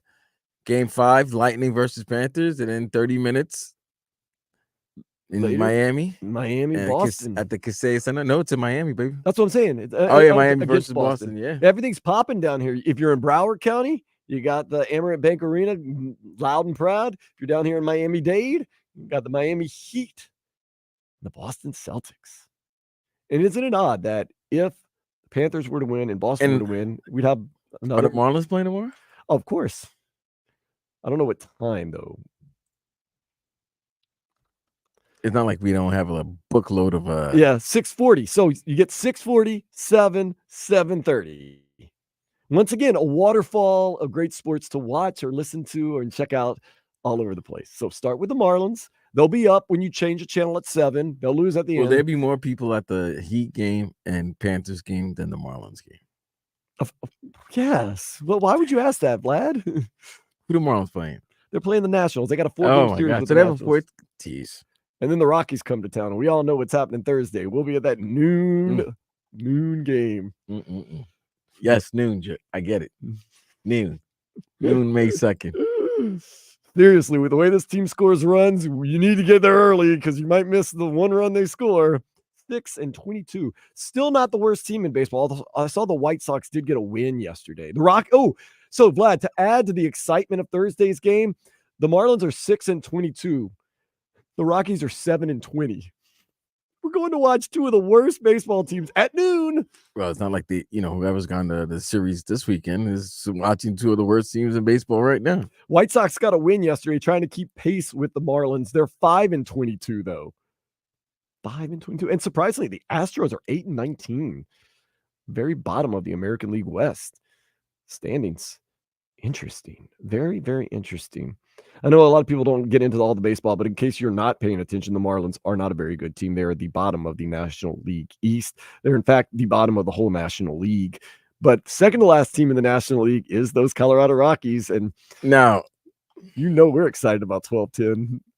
Let me look at these standings because I'm looking at the 9 games that the Marlins have played. The White Sox come to town for any interleague action that maybe you and I can catch at a noon game. So, check this out, bro. They're playing 4 against the Nationals, right? They played 4. They're playing 2 more. They got 2 more against the Nationals, right? And they got a 3-game homestand against the Rockies. And then they're going to Oakland. Oh, even more. Oakland's actually having a decent season for their standards. But what 11 I'm saying and 17. is like, if you were trying to make a run right here, these are the games to make the run. You could theoretically win 80% of these games. Take 3 out of 4 from the Nationals, take 3 from the Rockies, and then take 2 out of 3 from the Athletics, and you're good. I mean, not good, but you're better. Man, not good. Not good. It's early in the season, though, Vlad. I'm not hopeful at all, especially since we're calling up a bunch of guys to AAA because we've decided, when are we going to sell off, man? When's the garage sale, Vlad? Oh, it's coming soon. I mean, Luis Ariz, Brian De La Cruz has been having a great season. Tim Anderson, they are going to be going soon. You know who I really wish we could trade for maybe a prospect? AJ Puck. Yes. I think you sell him for a box of peanuts. No, a prospect, a single A prospect. A prospect of peanuts. What was it in Moneyball? And you got to fill my Coke machine. Like you traded a player for cash, and you fill my Coke machine for a year or something like that. Like, can we get that? Billy Bean, where are you when we need you? Well, he's in Oakland. Or is he still in Oakland? I think he is. Oh. No, he's done that. Oakland, that's a sad. You want to talk about the Marlins being in a rough situation. Oakland is going to play in Sacramento the next 2 seasons at a minor league. So what happened? Park. Vegas is not happening? No. They're still waiting to build and get the approval on the facility on the Strip. That's going to be probably fantastic. But Oakland A's will leave Oakland, will play in Sacramento for 2 years at a AAA park that holds 10,000 people. And then once the stadium gets built on the Strip in Vegas, and it all gets approved, they're going to move over to Vegas and be the Vegas Athletics, which I think is going to be great because, as guys, you go into town, you can only gamble so much and do whatever else you do. Your old lady maybe wants to go see Adele, and you're like, you know what, baby? You go see Adele. I think Adele's about to end soon. Okay, well, you go see a residency. You go see somebody perform, and I'm going to go to the baseball game. Or you have guys weekend. You're like, one of the days we'll go to the baseball game. It's right there on the Strip. Easy business. I think that's a good idea. Oakland, proud tradition. Actually, the Athletics don't have the proudest tradition. Connie Mack, he did some things back in the day, but I don't want to bring up Connie Mack right now too much. But Panthers, let's just get the win tomorrow in front of the home crowd. That would be nice, Vlad. In front of the home crowd. Okay, Nick's got a big basket. Yeah, we had to stop this running, man. In front of the home crowd, let's go on out there. Let's get the win. Let's every team win tomorrow at home, man. You got 3 games at home. Marlins, hopefully you can win the next 2. Have they won a game in the series? I mean, I'm sorry, other things have occupied the my Nationals mind. won the first 2 games. All right, so hopefully they win this afternoon, and then they win on Monday. You split with the split the 4 game with the Nationals. Maybe get a win on Thursday. Can I ask for too much? Let's one day at a time. All right, 1 game at a time. And then tomorrow, hopefully, the Panthers end the series with the Lightning. End it. They're at home. It's going to be. Please don't have this this attitude as if this is a foregone conclusion. Ooh. We've seen weird things happen in hockey. Timeout. Oh, he missed. They called a foul. We have seen some strange things in hockey. We've seen 3-0 deficits be erased and teams come back from 3-0. And that's one team that I am very, very frightened about. Vasilevsky starts standing on his head. Frightened of. It's the Lightning, Tampa Bay Lightning. Come on, two-time Stanley Cup champions. Just been a pain in the Panthers' ass for a long time. They're not Don't an give easy them a out. reason. Like if they win game 5 tomorrow, that's going to be a crazy atmosphere in game 6. And God forbid you don't want a game 7 with those. You have 2 great goalies, but that guy, you know, he's a Stanley Been Cup done that. champion. Yeah, been He's there, the best done that. goalie, and him and Sergey are the best 2 goalies in the game. So just take care of your business, man. Don't play around. And plus, you don't know, this Boston-Toronto series might end very shortly, even though I can't trust Boston with 3-1 series lead in the first round. Got him last year. But yeah, and you know, like that's it. Like you said, Vlad, task at hand. Let's just worry about getting this one more win. Let's end it. Let's rest up. Whatever will be after that.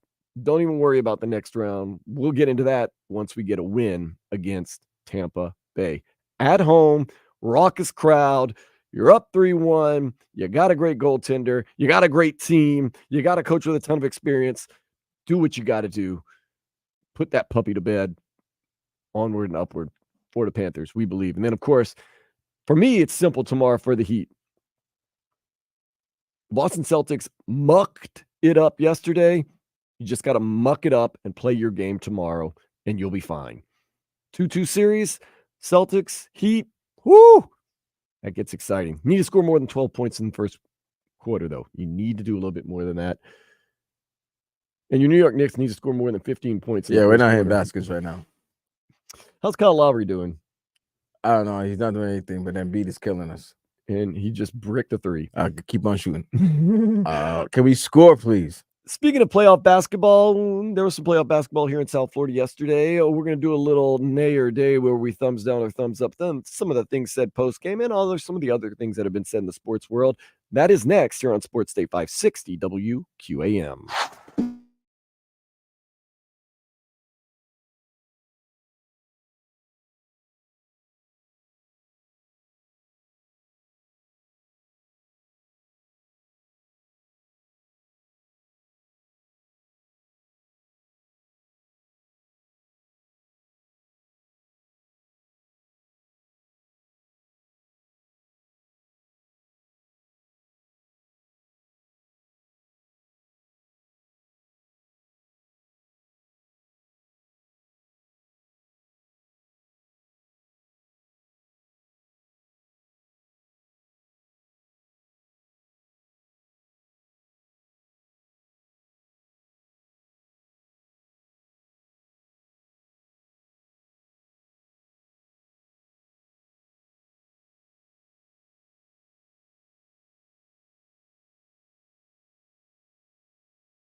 Your favorite station.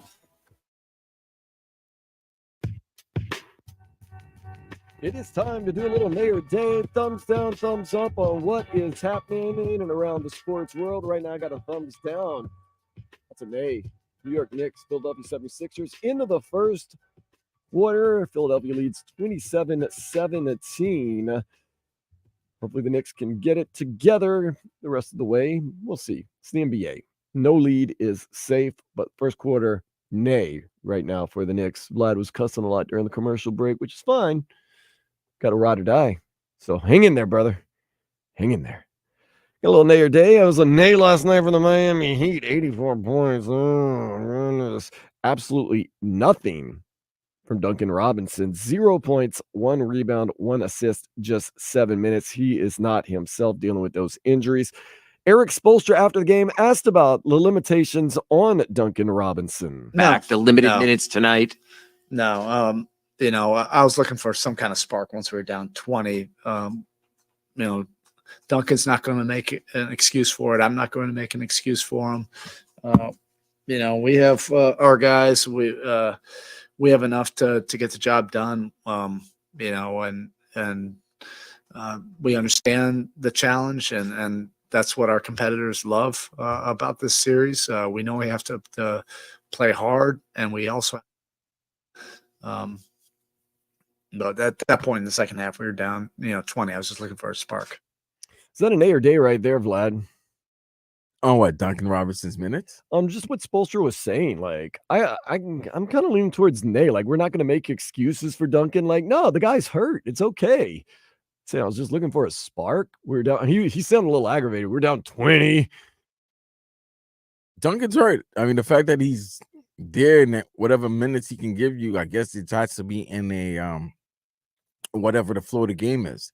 In that type of game, he's not going to help you. I mean, defensively, you got to play defense. You're going to have to make stops and make shots. Can he help you make shots? Yes, but he's also might be a liability on defense. So yeah, in that type of game, and he if wasn't still, needed. And you're down by 20, no reason to roll him out there and have him play stiff and possibly hurt himself anymore. But been rough, man. You got Duncan Robinson. Jimmy's not even playing. Duncan Robinson, he's not himself. How you really, really have to lean on Bam Adebayo, Tyler Hero, who didn't have the greatest game, Caleb Martin, who definitely did not have the greatest game, and Jaime Jaquez Jr., who was okay, 12 points, 34 minutes, 5 rebounds, 5 assists. Nobody really had a stellar game, obviously. 84 points, 12 points in the first quarter, down by 20 in the second quarter. Take your licks, kind of reassess, get back out there, muck it up tomorrow night, tie the series 2-2. You're good to go. Bam Adebayo, though, still not giving credit to the Boston Celtics. He talked after the game about how it's really just all about he and his guys. And then on top of that, I feel like a lot of our guys passed up open shots that they should have shot. And we weren't doing that in game 2. Everybody was letting it fly, and we was living with the result. I feel like you can't, once you get down 6 or 7, you can't not shoot the ball. And I feel like that's going to be on film. I'm day on that right there. I thought before the game, the Heat should play loose and easy and let it fly. They weren't exactly letting it fly last night, Vlad. They kind of seemed a little tight, a little tentative, passing up open shots. Not good, man. Not good. They missed. They not only missed, they didn't bring the effort, bro. Like, I don't want to say, like, they were there, but they weren't there. Right. And it was sad because you knew that Boston was going to bring it. So you just thought that if there was one thing, Miami would always bring the effort there. And they didn't bring it that much in game 3. So Boston got the home court. Now you just got to win game 4. Make it a 6-game series. Make it 2 out of 3. Yeah. And you still feel confident. Didn't you get the feeling, though, if you're a Heat fan yesterday, you just kept going, come on. It just wasn't there. It was never a run. There was no run. You never took a lead. You never really had anything yesterday. It was one of those games. Hey, look, it is what it is. Now it's time to look forward. You go and you win tomorrow night. Like you said, best of 3 now. You got 2 from them. You get them thinking. It's not bad. Not bad at all. So, but Bam Adebayo's right. You can't play tight. You can't play tentative, especially with your Heat. You're playing with house money. You're not even supposed to be here. You have no Jimmy Butler. Duncan Robinson's hurt. The Celtics are the best team in basketball. Just go out there free and easy. Let it fly. With that being said, I think it's going to be a muck-it-up game tomorrow night, and hopefully the Heat will find a way to win. But you got to loosen up because yesterday they were not loose. You heard Bam. He said it wasn't Celtics, although I do think the Celtics had a lot to do with the way they played. But also, they weren't free and easy. It just didn't come easy either. And those are the games that really frustrate you. Is this one of those things like Boston does have their foot on the gas in the break, and now they're like, all right, we played around long enough. We're going to go out there. We're going to get it. Don't know. We'll find out tomorrow night. But you win tomorrow night, you're right where you want to be. Once again, as a Heat fan, if you told me after 3 games it'd be 2-1 Celtics, I'd say, okay, that's acceptable. If you tell me after 4 games it would be 2-2, I would say, all right, yeah, I'll take that. Hey, grind it out, find a way. I think we all agree the only way the Heat are going to win this series is through a 7th game. They're not going to win in 5 or 6. Well, definitely not in 5 now, but they're not going to win it in 6. They're going to have to go through a 7th game. And that's all you can ask a lot of times, especially when you're an 8 seed. Let's get it to the game 7 where anything can happen. And you know what? And you got a guy named Eric Spoelstra as your coach, and you got guys like Bam Adebayo, Tyler Hero, some Jaime Jaquez Jr., Nikola Jovic, Caleb Martin maybe showing up tomorrow night. You got a chance. I think it's okay. We'll do good. Now, a lot of people have been making a big deal about this Heat zone defense. It gave the fits to the Boston Celtics in round number 2. Earlier this week, Charles Barkley talked about Eric Spoelstra and the zone D, but not so much about the zone working, but just dummies playing against the zone. Eric Spoelstra probably played the best zone and the most zone in the NBA. It drives me crazy when I'm watching it because these NBA players are so dumb. The zone defense is the easiest. Kenny, am I right? It's the easiest defense in the world to play against. The reason you play zone because you can't guard people. That's right. And all you got to do is move the ball. And like the guys just, when they see a zone, it's like they brain lock up. Dude, move the ball. The ball moves faster than any human in the world. But these guys are so dumb, man. They don't know how to play basketball. We raising a generation of dummies. That is the day for me right there. I don't know about them Kenny saying, oh, that's because they don't know how to play defense or they don't play defense. No, but it is, man. Charles Barkley, generation of dummies, man. You see, they don't know how to play. They listen. A lot of these players today, it'd be very difficult for them to understand how to move the ball. They're so used to isolation and it's a one-on-one game. And come on, rebound. Let's go. They're so used to the drive and kick out and everything like that, so they don't know how to get to attack a zone. Come on, iHeart. There you go. Get in there. There we go. They don't know how to attack the zone. They don't know how to go into the middle of a zone. They don't realize maybe the 20-foot jumper is actually beneficial in the zone. Like, think about it. In the zone, the free throw line keep going. Go. They don't realize in the zone, it's just like shooting a free throw. Penetrate and one. Sounds like me last night. What? Go ahead. Continue. Had a flashback. Yeah, they don't realize attack the zone, shoot the mid-range jumper, dish, especially if you have a good big man that could pass. And Bam can pass. So, and Horford can pass. Porzingis is not a good passer. That's why if you notice in the zone, Caleb Martin's been able to deflect balls off out of his hand so that they, there's loose balls, boom, steals, and Miami's going down the other end. Are these NBA players that specialized? Like, don't you practice against the zone? It's they coming, don't. especially if they you play don't. against the Heat. They don't, bro. They don't. Because the way they don't expect to see it. Because think about it. It was so taboo to play zone, to even consider playing zone in the NBA. It was illegal. It was because it was like, come on, this is a man's league. It was illegal for the longest time. Oh, come on. But Vlad, I know you precious. I have a little bit of basketball experience. I played AAU in high school basketball. You have some basketball experience. We've watched the video. That was in my good times. I'm old. I'm 46. Dude, you got to wipe that video off. I'm not wiping that. It's good to say. It is what it is. That's me right now at 46. It's terrible. But I was going to say this.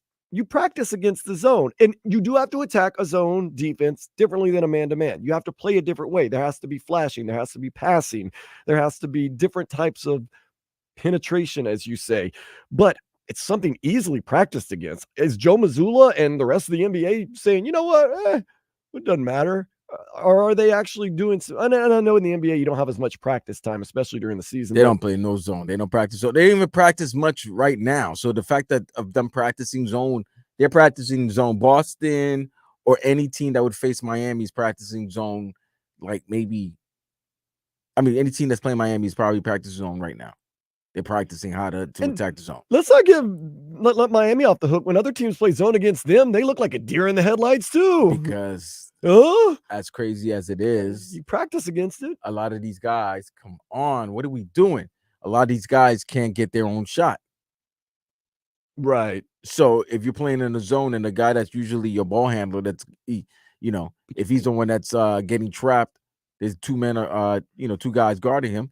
He's passing the ball. These other guys don't know what to do. You think a guy like Duncan Robinson would feast on a zone? Just right, but he's gonna feast on a zone. Shots. But if they force you out of the 3-point area and make you put the ball on the floor, then Duncan's he's out of his comfort zone.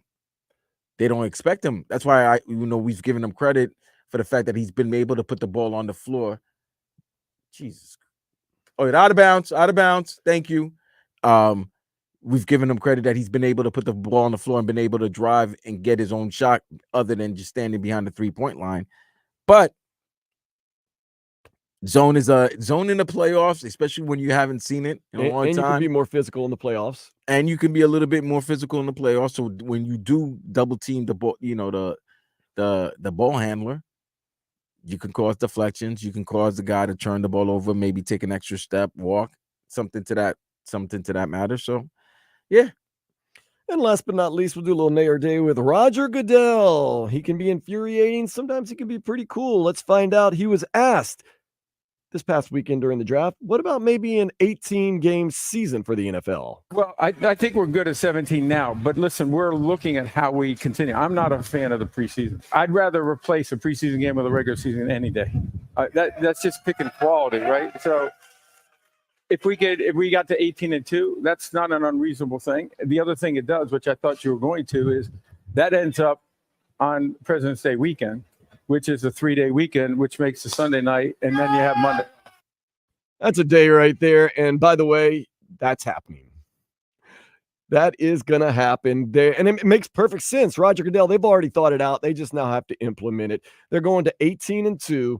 Yeah, we know that. Come on, bro. We've known that. And it's going to be President's Day weekend, a 3-day weekend. That's beautiful. Dan, what have I told you?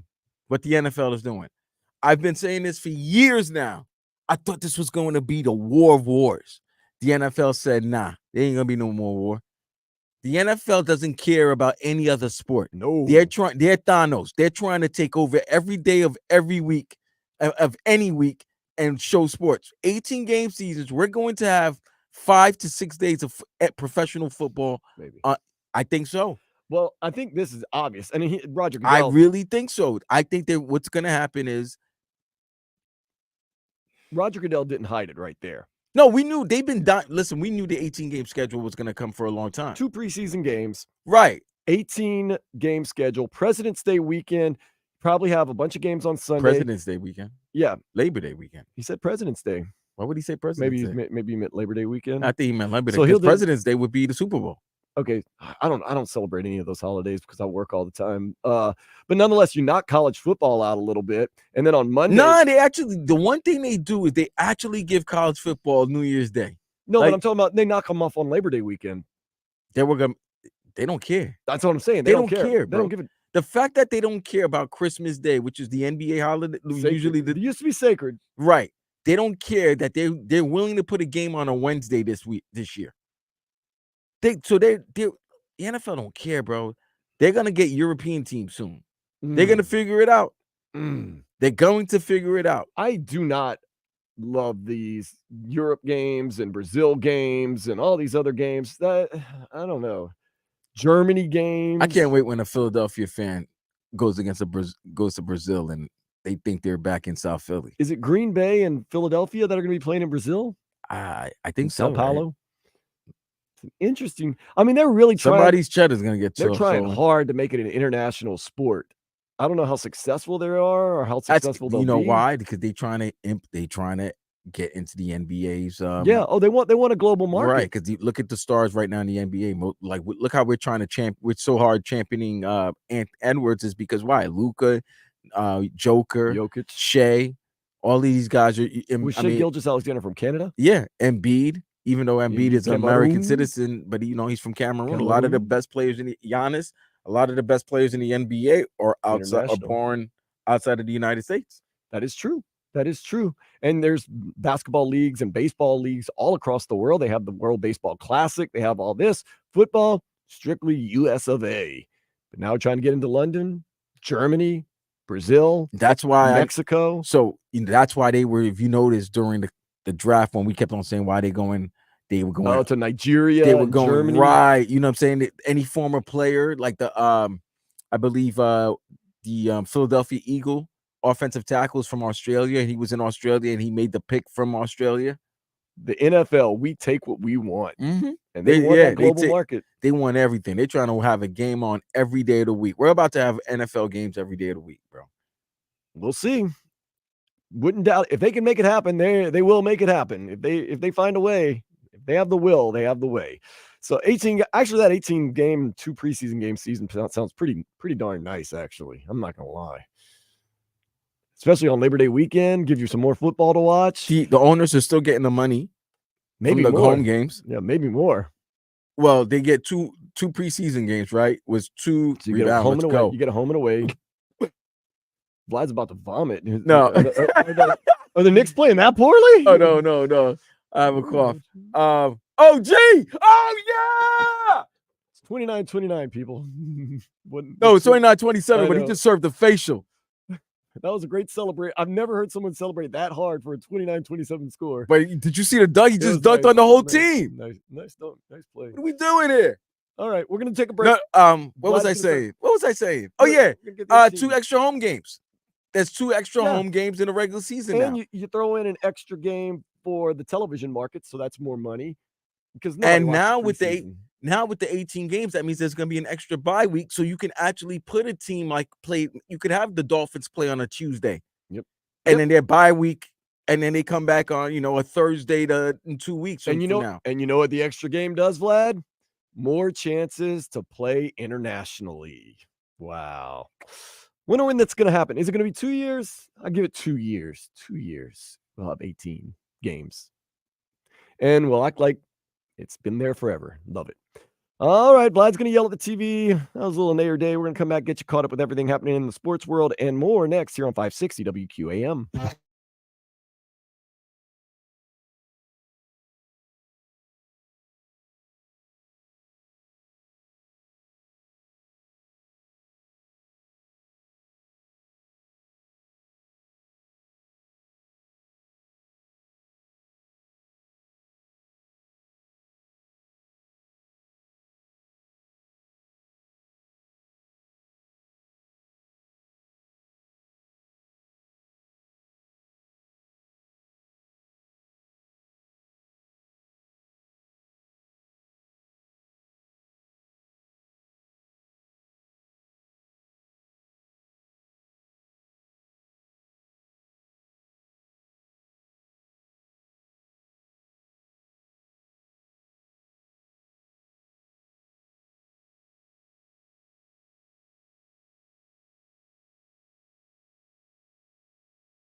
Living and dying with those New York Knicks right now. Vlad is into the game, and it's a good game. Philadelphia 37 and New York 36 with about 4 minutes left to play in the second period or quarter, however you want to look at it. Panthers, though, had a very bad first period yesterday. They were down 3-0. The Heat had an extremely terrible first quarter. They only scored 12 points in that first quarter yesterday, and they didn't have a very good second quarter. They were down by 20. Celtics scored 42 in the second quarter. Put all that together, not good. The Marlins started off pretty good until they gave up a salami dog, and it was all downhill from there yesterday. Inter Miami. Now, they had a bad first minute of the game. Literally, New England, in front of 65,000 fans, goes up 1-0 1 minute into the game. Not deflated. Got Lionel Messi, number 10, on the pitch. He gets a brace. Suarez throws a goal in there. Robert Kamansky, he throws a goal in there. 4-1 win. You had to know in front of a big crowd, Messi was going to ball out. Hey, shout out to the Marlins. What's going on with the Marlins? They're winning? They hit a grand slam. Wow. Turnaround is fair play. See if they can hold on to that win, man. Miami Marlins. Who hit the big the dinger, as Chisholm. they say. Yes. Oh, First inning. Talking that talk, walking that walk. We're up 5-0 in the 6-0 now. 6. Wow. All right, Jazz. Let's get it going. All that crap we were talking? They were listening. Maybe we'll go on a little run right here, get some wins. Nationals even have an error to their name. We needed Mitch back today. Talking about the Knicks? Yeah. I can't keep up. There's too much going on. Dude, by the way, Thursday, it was too much. It was too much sports. It was awesome. No, I'm too old for this, bro. Oh, really? Hey, I was in so many group chats and everything. That Atlanta Falcon pick. I was in a Knicks basketball chat. The Falcons pick made me shocked me so much. I was like, whoa. But it was such a shocking pick that the basketball chat rooms were like, what the hell is Atlanta doing? That's how it was on Thursday, bro. The draft, NBA playoffs, NHL playoffs. It was crazy, man. It was sports overload. I mean, at Dovey's and Plantation, we were overloaded, man. The place was just, people were pouring out of the building. We had the draft going on. We had the Marlins losing. You had the NBA playoffs. You had that Pacers Bucks game that went into overtime. You had all types of stuff just going on, man. It was craziness. Panthers winning. The Panthers won. It was wow. I think they got TV screens and 2-for-1 beers all the time, man. Good times. Let's get some headlines real quick. The Heat, they never led in Game 3 against the Celtics. They fell 104-84. If you score 84 points in this day's NBA, you're not going to beat a lot of teams. Boston now leads the series 2-1, but Game 4, Kaseya Center tomorrow, 7:30. Yes, indeed. Let's get this series tied up. Yesterday, NBA, Magic, they tied their series with the Cavs 2 apiece, winning 112-89. The Pelicans, they're down 3-0 in their series against the Thunder after falling to 106-85. The Lakers staved off a sweep by defeating the Nuggets 119-108. Right now, the Knicks and the 76ers are doing battle. Very close game, getting close to halftime. 5 points, Sixer lead, 42-37. Knicks are up 2-1 in that series, though. It's okay. 3:30 today, the Mavs and the Clippers. Mavs are up 2-1 in that series. That's going to be interesting right there. Can the Mavs kind of put a hold on this series, take a 3-1 lead over the Clippers, who I've been saying all along, they're one of those teams that they wither away in the playoffs. It doesn't matter how good they look here and there and everywhere. Bucks, Pacers, 7 o'clock. That's an interesting, entertaining series, although no one seems to be playing for the Bucks. And then Indiana leads that series 2-1. Big-time overtime win the other night. Then at 9:30, stay up late. Minnesota goes for the sweep of the Suns. Anthony Edwards, this is his chance to say, I have arrived. The whole world, pay attention to me. Minnesota, like we said, Vlad, going into the final game of the season, they were in a 3-way tie with Denver and Oklahoma City, first place in the West. So do not sleep on these Timberwolves. They are a very good, solid team from top to bottom. A little NBA action right there. Vlad is trying to keep an eye on this Knicks game. He is living and dying with every single play. OG Anunoby got a dunk just now, and he went absolutely crazy. Hey, got to ride. Lightning, they used an early 3-0 lead to hold off elimination and defeat the Panthers 6-3. Game 5 tomorrow, 7 o'clock, Amerant Bank Arena. That place is going to be rocking. Hopefully, Panthers can end it, beat the dreaded rival, the Tampa Bay Lightning, in front of the home crowd, and that home crowd can just be partying, celebrating, having a good time, drinking some Funky Buddha beer, and just living the good life. It's going to be interesting tomorrow. I'm at Funky Buddha for trivia night at 7:30. The game's going to be on there, and that's a Panthers brewery. They're the official craft beer of Florida Panthers. So there's going to be some people rocking and rolling, screaming and yelling at the game, kind of like Vlad with the Knicks. Should be fun, man. Should be a fun one right there. Hopefully I get a couple maple bacon coffee porters in my life, and we'll be good to go. Good to go. That should be fun. Last night I was drinking Narragansett because it was cheap. I got off the stouts and the porters for a day or two. See what happens tonight. Might buy some $3 Chuck when I go to Whole Foods later today to get me through. It's Sunday night. Well, something nice. After Whole Foods, $3 Chuck, some $3 Chuck. Mm. You could just gotta look. It's $3.99. Kind of false advertising. Okay, it's really $4 plus tax. Just a heads up. Now, 1 minute into the game, 65,000 Gillette Stadium fans rocking and rolling. Although, when Messi goes places, I don't think there's a lot of hostile crowds. I think the crowd's more there for him.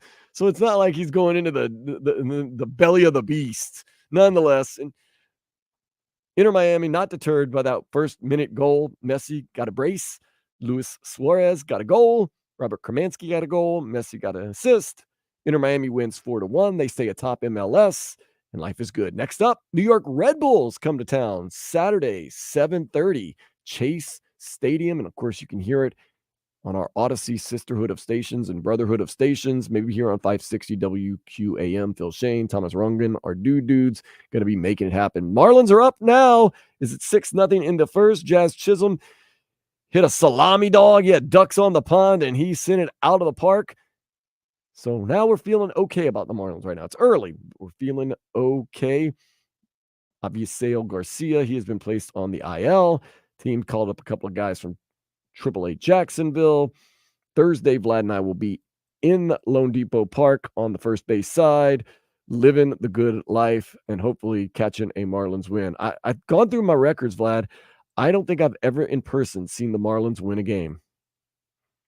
That's not a good thing. Yeah, you said that before. I mean, and like I said, I did get shut down for 2 years with COVID. So, but the law of averages, eventually we're going to see a win. In fact, we're playing a garbage Colorado Rockies team this Thursday. I think we're going to get my first win this coming Thursday. I would hope so. Who does Colorado have? I know they don't have Nolan Arondo anymore, right? They don't have anything, man. Did we just score? Yes. Okay, good. NFL draft has concluded. The Dolphins in the first round took D lineman from Penn State, Chop Robinson. In the second round, offensive lineman Houston's Patrick Paul. In the third round, they traded up to get Tennessee running back Jalen Wright, another guy that runs a sub 4.40. In the fifth round, Vlad's steal of a deal, Colorado State defensive end Mohamed Kamara. I like that pick, man. If we can get some good serviceable use out of a fifth round pick like him, that'd be nice, man. That'd be real nice. 2 sixth rounders, Virginia wideout Malik Washington and Cal safety Patrick McMorris. And finally, in the 7th round, selected USC receiver Taj Washington. I don't know why I saw so much talk about Taj Washington on the web this morning when I was getting ready for the show. He's a 7th rounder out of USC. I think it's just the fact he's a receiver from USC gets everybody excited. But, I mean, he's a 7th rounder. Did we find who's Mr. Irrelevant? Let's see. It was our Jets drafted him. Oh, you guys. Safety. Yeah, it was a safety out of Alabama. Okay, well, that's not the worst. His name's Jalen Key. Jalen is too popular of a name, man. Hey, man. Like a couple years ago, the cool hip name that everyone named their kids was Mason. And they're like, oh, it's so unique and cool. I'm like, no, it's the most used name now that everybody thinks is cool. Apparently, the name Jalen for a while was hot. I don't like the name Jalen. I would never name my kid Jalen. But that's just me. Okay. I don't know why. Okay. We had 2 Washingtons drafted yesterday for the Shout out to Jerry Rice's son, drafted by the Chargers. Ooh, where did he play collegiately? USC. Oh, okay. So he didn't follow in the old man's footsteps and play at Mississippi Valley State? I've driven by Mississippi Valley State. It's in the middle of nowhere, and it's a whole lot of nothing. Yeah, that's playoff defense, baby. That's what you're talking about. Tennessee Titans, they took Canes James Williams in the 7th round. It's unclear what position he will play if he makes the team in the NFL. Bengals took center Matt Lee in the 7th round. I think Matt Lee's going to make the team. Mark my words. And the Cardinals, they took cornerback Jaden Davis in the 6th round. Speaking of the U, Oregon State running back Damian Martinez is transferring. Also, Marshall cornerback Deani Hill is expected to take his skills to Coral Gables. And the Miami Hurricanes baseball team currently in action trying to get a series win. Tyrone Maxey, man. Jesus. He's a great guy. A great player. I don't know if he's a great guy. He could be a terrible guy. Nah, he looks like he's a good guy. Calipari told a lot of teams, like, you should go ahead and draft this guy because he's going to be a baller. And a lot of teams, the Heat passed up on him. Wish we'd have gotten him. Yeah, great player. Great player. Jesus. Oh, 919 just text in Knicks go down today. Come on, man. Why are you going to do that to Vlad? That's too much. Where's the 919? It's on the text line. 305. No, I know what city is that? 919, where you representing? That's Raleigh, North Carolina. Oh, we got a Hurricanes fan in the house. 919. No comment. I got nothing bad to say about Raleigh. No, Raleigh's a pretty cool place. Pretty cool place. Pretty cool place, man. I ain't gonna lie. North Carolina's interesting. Told you I got on it's that Research Triangle area. 2 point game. Research Triangle area, North Carolina. They got a lot of South Florida people that vacation and visit that area too. Asheville wasn't great to me, but no, I got love for North Carolina and everything else like that. So always good. Speaking of always good, it's time to once again take a step into the day spa. A man was mad when his brother got engaged at his wedding. So, your we brother, talked about this before. Oh, this is what happens, though. So the brother gets engaged at his wedding. At his brother's wedding. Steals his thunder. Absolutely. So how do you get your brother back? You sleep with his girlfriend. Close. At his wedding, you announce that you and your wife are about to have a baby. Now, you want to hear what would be the real swerve? Not me and my wife are about to have a baby. Me and your wife are about to have a baby. I agree with that, bro. Like, that's a bad move. Turnabout's fair play, right?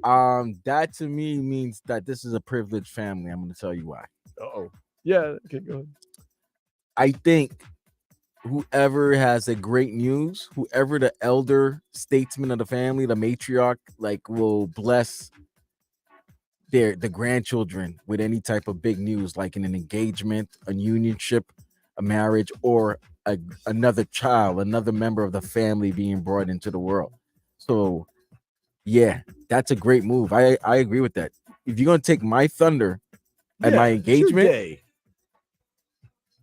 get engaged to your girl, like, and his girlfriend, I mean, like, that's not very sexy and romantic to get engaged at your future husband's brother's wedding. Like, that's weird. It's weird. And you can't say they can't say that. I mean, if she's showing, and if she's like, you know what I mean? Yeah. Like, what are you gonna say? Like, if she says, "Oh, I can't drink alcohol," why not? I'm pregnant. That's it. That always freaks me out. Like, you're out, you and your girl, you want to have a good time. You're like, "Oh, I think I'm gonna get a beer. You want some wine?" "No, I'm not drinking tonight." You're like, "Why not? I'm drinking for two." "No," I'll be like, "Oh no, you're getting a glass of wine." Like, no. I'm like, "Stop." Yeah. Stop this now. Nah, good move, man. Good move. Touche. When your lady tells you she's not drinking tonight, do you get a little nervous? I say, no, I'm not. I don't get nervous. I'm just saying, hey, man, whatever can help you. If you don't need nothing to soothe you, all right, that's good. You have something to tell me? Yeah, because the mattress Olympics is still gonna happen. Oh yeah. That keeps going, man. That don't matter nothing. Just keep it going, keep it rocking, keep it rolling. Oh man, I know you saw this earlier this week, Vlad. We haven't talked about it yet, but Reggie Bush got his trophy back. Talk about Kim that. K? Maybe a trophy wife back at it too. Yeah, we'll talk about that next here on 560 WQAM.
I said, tell me what's really going on. Drizzy back up in this thing, I'm ready. What's happening? Reggie Bush has gotten his trophy back.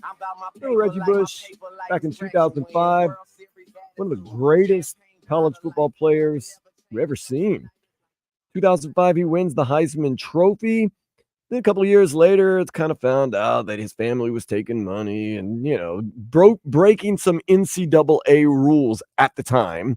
And his Heisman Trophy was taken away. Well, this week they reinstated it and gave him his Heisman Trophy back. Seems like it's just a no-brainer. Why not let Reggie Bush have his Heisman Trophy? After all, he earned it. Some people say he broke the rules, though. It's not fair. Well, Stephen A. weighed in on it. He spoke about how it's high time that Reggie Bush got that trophy back. Talk about the legal benefits and we talk about the rules of college football, college sports, period. But we've recognized a long time ago the hypocrisy that has reigned through college sports. Okay, how administrators, coaches, and everybody in between always found a way to funnel their pockets and themselves at the expense of the athletes who were generating this revenue for them. So when I look at it from that standpoint and I see that now it's happened, I'm happy for him. I'm happy that the Heisman is being returned to him. I'm happy he's returning to the Heisman family. But most importantly, I'm happy that the NCAA, they've been forced to recognize times have changed and we've got to adapt to the times, and we never really should have done this to begin with. It's time to do the right thing. Better, it's late, damn it, but better late than never. Yep. Couldn't agree more. Times have changed. And we act like Reggie Bush was the only guy out there taking, quote unquote, illicit money or favors or anything like that. Everybody's done it forever. I mean, Joe Namath went and played for Alabama for some reason. It's just no. So I'm glad Reggie Bush got his Heisman Trophy back. Interesting side note, though. Reggie Bush plans to continue his defamation lawsuit against the NCAA. Maybe they figure they give the trophy back, lawsuit goes away. No. You don't know how much money he probably lost over the years because of that? And just the way he's been treated and kind of like almost a second-class citizen. I'm glad Reggie Bush. I mean, for those that remember Reggie Bush in college, he was just fantastic, Most dynamic football player, college football player. He was a great pro player too. A lot of people said, no, he was a great pro, but what he was in college there was nothing like watching Reggie Bush at USC at that time. You knew it was something great, and he was always doing something unbelievable. And he really has. I mean, he really was kind of. I mean, for lack of a better term, he had a kind of that scarlet letter attached to him. He was always great, but illegal, and his Heisman was taken away. And it wasn't that. It was because he was so good, but he was also making so much news off the field with who he was dating at the time. And he stuff was like with that. Kim K for a while. I'm looking at his now wife. She's very similar to Kim K. Yeah, he has a type. If you look at his string of girlfriends, they're all the type. He's a good-looking guy. Give him credit. He's a great athlete. Helped the Saints win a Super Bowl. He got that ring. Got a college ring. Got a wedding ring. Got a Super Bowl ring. Now he's got his trophy back. And I'm talking about the Heisman Trophy. His father-in-law is a cowboy. He's got a big old cowboy 10-gallon hat on right there. But it's good to see, man. Like, we act like none of this stuff ever happened and that, all these programs are so squeaky clean.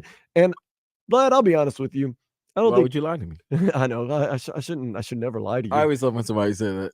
I'm gonna be honest with you. I was like, well, why'd you lie to me? Tell you the truth. In my heart of hearts, I feel as though there is no squeaky clean football program, college football program, throughout its entirety. And tomorrow's Monday. Tell me something I don't already know. Okay. I mean, like, some of these programs try to, mightier than thou would never do that. And maybe the coach didn't, but somewhere down the line, somebody did something. It's impossible to keep boosters.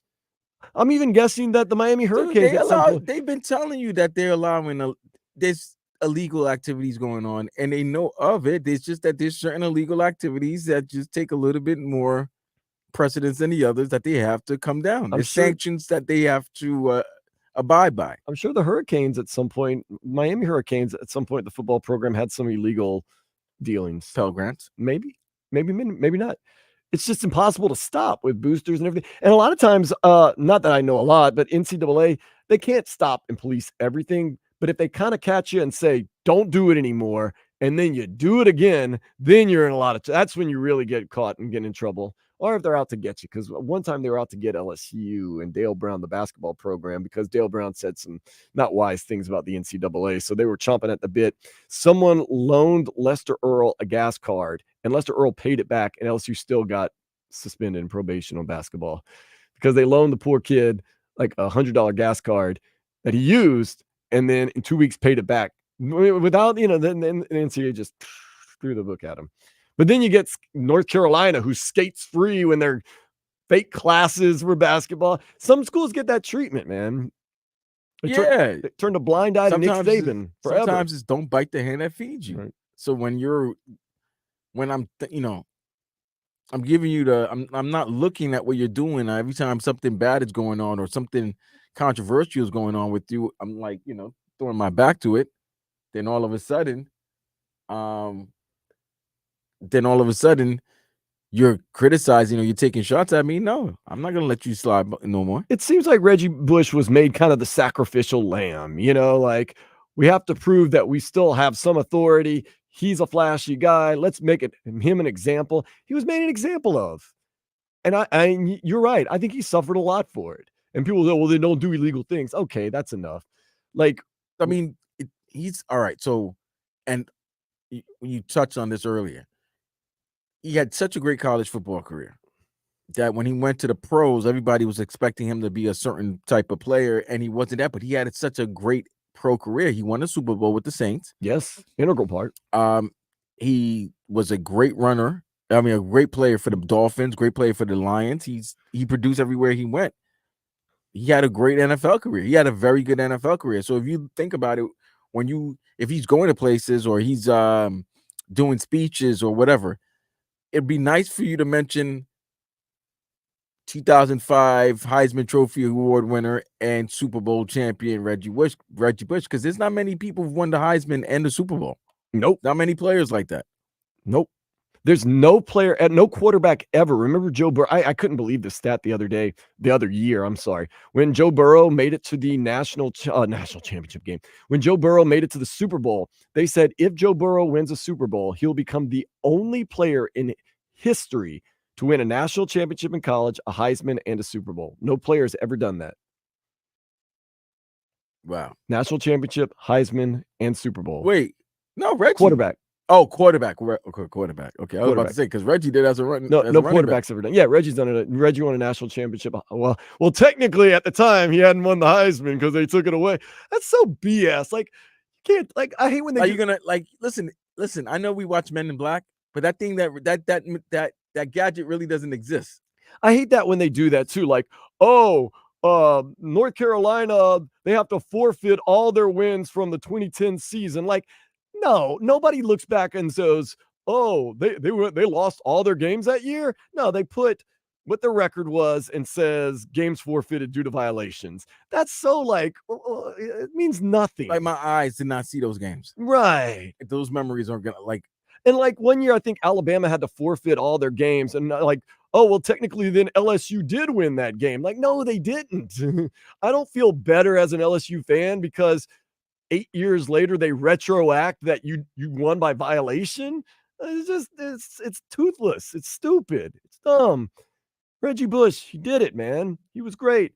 This is one of the things about Reggie Bush. When he left the Saints, Drew Brees brought up a good point. He came to the Dolphins, by the way. He goes, what you don't understand about Reggie Bush is, and I miss this a lot about him. He goes, you make this little dump off pass and he gets you 10, 15 yards. He goes, now I dump it off to some guys, they get 5 yards. He's like, doesn't seem like a lot, but over the course of a game, a guy like Reggie Bush that'll get you an extra 8, 10 yards on a play starts adding up. That's what Reggie Bush did. Now, he wasn't this greatest game changer that everyone wanted him to be, but he was that guy that secretly would give you every play an extra 5, 7, 10 yards on the play. So Reggie Bush got his trophy back. He's got his trophy wife. He's got his kids. He's a great announcer for Fox Sports. I like him. He's a Wendy's guy. We know that. So good for him, man. Good for Reggie Bush. He is a Wendy's guy. He's a Wendy's guy. And Wendy's is usually aren't they the sponsor of the Heisman? Wow. Can he now go to the Heisman house and be in those commercials? Yeah, he's going to have to be. That's going to be awesome. Who does the Heisman house? Is that State Farm or No, isn't it Dr. Pepper Okay, Dr. Pepper. or Dr. Pepper? One of those. Things. Insurance, sodas, same difference. But like, I would be knocking at his door right now. Like, come on, let's go. Like, even do a commercial about welcoming him back or welcoming him in. I think it would be exciting. Everybody, do people not like Reggie Bush? Is there people out there that don't like Reggie Bush? He's a very likable guy, right? Damn, come on, Brunt. He's a likable guy. I think guess most people like him. I just think people don't like him because he's good looking and he was, dating Kim K and all those beautiful women. Yeah. Look, if I'm good looking, athletic, and I can date all these beautiful women, I'm doing it too. Not stopping that, man. Get the like USC life. I've been watching that OJ Simpson documentary, 30 for 30, about his life. And that dude, Vlad, that dude was interesting. And I'm not saying interesting in a good way. What happened? OJ Simpson.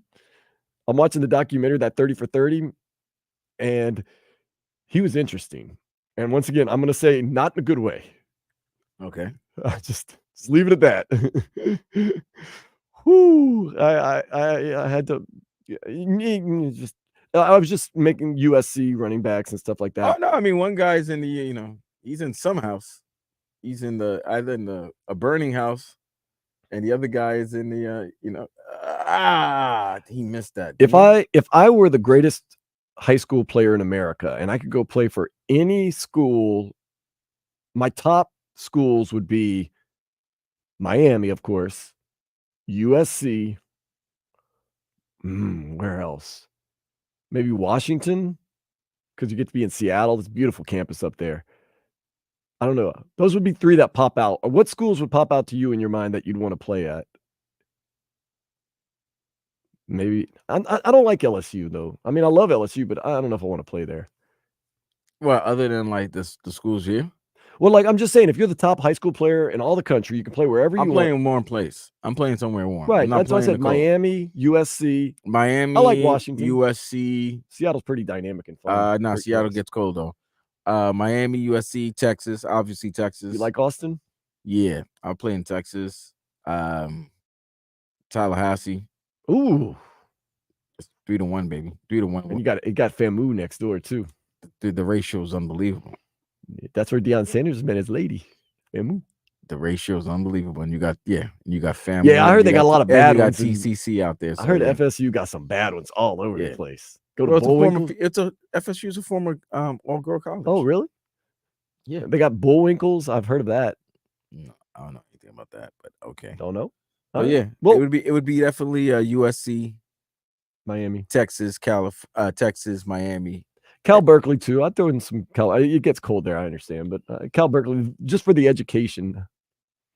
Okay, if that counts for anything, it's always good to fantasize, but definitely Miami would be high on the list. If I could go back and go to college again, I couldn't afford to go there, but I'd definitely think about going to the University of Miami. Big Lynn wouldn't let me go. She just didn't have the money. Keep that in mind. All right, up next, something or nothing, Vlad. You're going to have to keep an eye on the basketball game and stay focused on a little something or nothing so you can decide whether it is something or nothing here on Sports Day 560 WQAM.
It is time. What's wrong? What's wrong, Vlad? He instigated something. Now, I think Doc Rock's going to get a flagrant foul and might get a flagrant too. I'm helping right now. 61-51, 7:45 left in the third. Love Josh Hart, man. He's so great with the Pelicans. Hated to lose him. Got CJ McCollum instead. I guess that worked out. I don't know. Kind of down on the Pelicans right now for being 3-0 in the series against Oklahoma City. Nonetheless, Zion Williamson, get healthy. No, what we're going to do right now, something or nothing. Vlad's going to keep an eye on his beloved Knicks, see if they can tighten this game up. Oh, Kyle Lowry, a little dirty play right there, huh? Let's see. He was swiping. Oh, he hit him in the face first. Did he hit him in the face? He barely got him. No, Lowry hit Hart in the face with the swipe, and when he was moving up. I want to see if he really got him even. Did he even get him? I don't even think he grabbed him. Come on, bro. He was dirty like that with the Heat, though, too. We didn't want to say it when he was with us, but he was dirty. Sick of these clowns, man. A little something or nothing. The Bucks are going to be without Damian Lillard and Giannis Antetokounmpo. Oh, so he's out for tonight's game for tonight. Neither of their superstars going. Something or nothing. That's big something. Yeah. That's a big something. That's it, man. I think this series is over in 5. I mean, you have no firepower. You have no, I mean, they have Chris Middleton, eesh. Brook Lopez. Look, we've said this before. It's hard to win a game in the playoffs without your superstar, much less a series. Now it's hard to win a game, much less a series, with your 2 superstars out. And you already weren't really figuring it out very well to begin with. If you're the Bucks, you're already down 2-1 in the series. Yeah, that's a tough one right there. But maybe the Bucks rally. We've seen it before. The guys, they step up. Here's the thing. Do you believe in Doc Rivers? I like Doc Rivers. I don't know how much I believe in him. I don't know. I told you I stopped believing in the Bucks. When the season ended, the regular season, I said, no, there's something wrong with this team. They're not. I kept waiting for them to figure it out. Waiting. And they never seem to figure it out. And I don't think they're going to figure it out. And now it looks like even more trouble figuring things out when you don't have a Dame Time and Greek Freak. So there you go. Game 4. Get ready. Raheem Morris. He says Kirk Cousins doesn't have to worry about Michael Penix Jr. Something or nothing. Oh, that's something. That's that's BS. Why are you gonna lie like that? Yo, fam, they can't even explain it to the people. You listen. There's nothing. I don't care if you're the biggest Atlanta Falcon fan. There's nothing you can say that the front office can say. Can we get the file here? Thank you. Nothing that the front office can say to make you think that Kirk Cousins has nothing to worry about, and that the sign of Kirk Cousins and the possible consequences you can get for talking to him a little bit early is not going to come back and bite you. And, we've dealt with this here in South Florida with Tua and Ryan Fitzpatrick. The second Kirk Cousins throws a bad pass or... Sam, I already told you what's going to happen. The preseason. The minute that man, Michael Penix, throws a 75-yard bomb in Atlanta at Mercedes-Benz Stadium, he can air Stadium, it out, too. And he can air it out, it's Rap City, USA. Now, somebody on Instagram text me yesterday the pictures of Atlanta Falcons fans booing the Michael Penix Jr. draft pick. And a lot of them were brothers, man. Not happy about it. Wait, a lot of brothers weren't happy with the Michael Penix? They were booing, yeah. Michael Penix getting drafted. Really? Why? Oh, you know why? Because they're wasting their money. Yeah, they wanted to get a defensive player.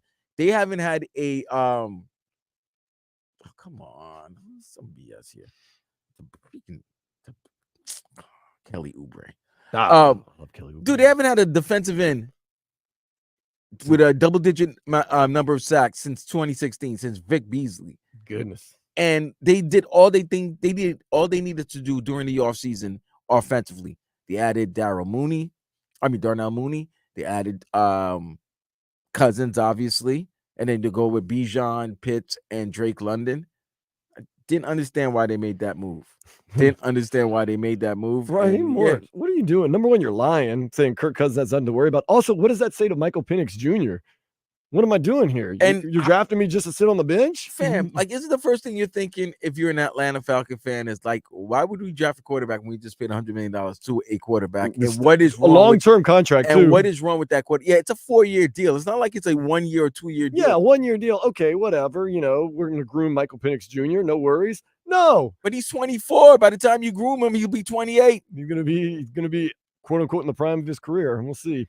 Kudos to Maya Moore and Simone Augustus. They have made the WNBA Hall of Fame from the Minnesota Lynx. Is that something or nothing? That's something. Love Maya Moore. I love Simone. That's my favorite. Simone Augustus, Capitol High School, Baton Rouge, Louisiana. LSU, Maya. great. Oh my God, great player. Great player. Okay, I was wondering where you're going with that Maya Moore. Oh no, so beautiful. Oh, she is? You've never seen Maya Moore? I know she is. Maya Moore is beautiful. Doesn't she have like a real full face? Yeah, she's a woman. Yeah, I know Maya Moore. Maya Moore is gorgeous. Okay, that's you. I mean, I'm not saying she's not pretty. I didn't know we'd get to elicit that type of reaction. Speaking of pretty, Bikini Kill lead singer Kathleen Hanna is going to release a memoir called Rebel Girl. Now, if you remember Bikini Kill from back in the day and Kathleen Hanna, she's married to Beastie Boy Ad Rock. Nice. Nothing. I guess it's something. I love some Riot Girl music, man. Rebel Girl, you are my world. Rebel Girl. Kathleen Hanna, awesome. Bikini Kill, love them. Latigra, another great Riot Girl band. Coat Hangers, my all-time favorite Riot Girl band. I love Riot Girl. Actually, when it comes to music, I might like the women more than I like the men. Musically speaking, of course. Of course, I always love the women. That's good. I'm sorry. That's okay. Outkast, they paid tribute to producer Organized Noise's Rico Wade, who recently That's a passed big away. something. Big something, yes. Did One you of the know- greatest producers, one of the best producers, Organized Noise. If you know hip hop, you probably never, if you don't know them, go Google them and find out who they are. They've given you some of the best music you've ever heard. 30-year anniversary of Southern Playalistic Music. Outkast, the Dungeon Family, the Outkast, Goody Mob, who else? I think Killer Mike, like, you know what I mean? Like a lot of great artists in the South, especially in the ATL, Organized Noise, help produce, man. Best rap group going right now. What is it? Run the Jewels, Killer Mike and The LP. best rap group. I mean, but I love them. they are a great group, I great love them. duo. Killer Mike and LP. Oh, so good. What's the best Outkast album? Aquemini, Southern Playalistic Music, ATLians. ATLians. Some people might go Speaker Box and Love. Nah, Below. you know what? I don't. Yeah, Aquemini is the best one. Yeah, man. Aquemini. Screw it on the bubble. We ain't trying to lose. But you know what? Old school hero, the new school fool. They have Cats keep it nothing just classic. Because Southern Playalistic Cadillac music is. I still bang some of that Aquemini, man. I like skewed on the bar. Aquemini is great as well. I might go listen to it when I get off, I man. think I'm gonna listen to it tonight too. I know some people, they're late to the game. They listen to Speaker Box and the Love Below and That's what- Stankonia. Fam, you know what's great about music like that? Like sometimes you just I had no thought about it, and then you mention it, and then you start thinking about the group and their collection, and you want to make a playlist in your head. Now you're thinking, you know what? When I get off work today, and I'm heading back home. Hopefully, I'm heading back home happy. I'll play some Look at David Beckham's lady. Victoria, she's the best, man. She looks way. You know better what I than he hate about does. them? She looks way better than he does nowadays. Go ahead. And he's a good looking guy, See, I'm not gonna answer that. Beckham's still that. He's still him.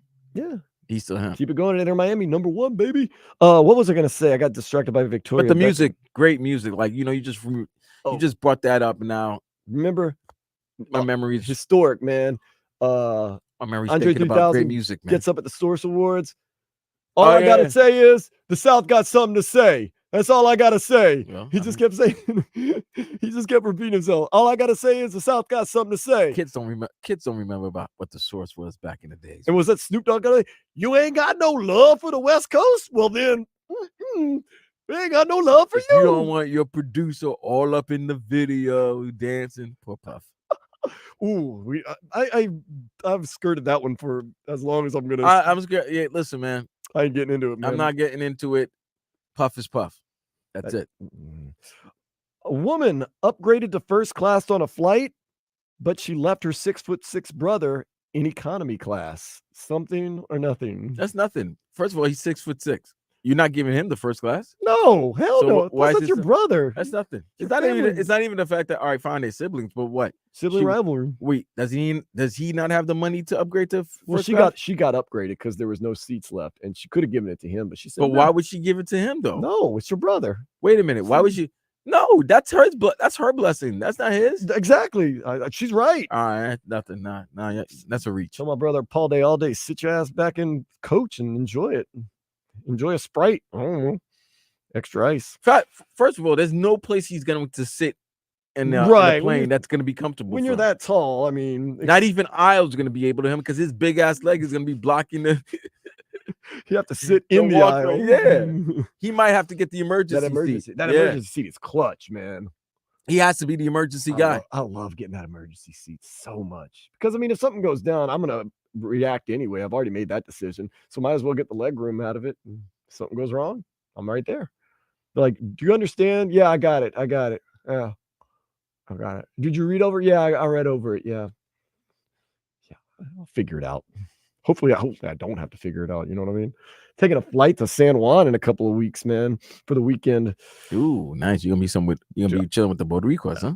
No, I know. I've never flown what's the new cheap one that's not even it's worse than what is it called? Frontier.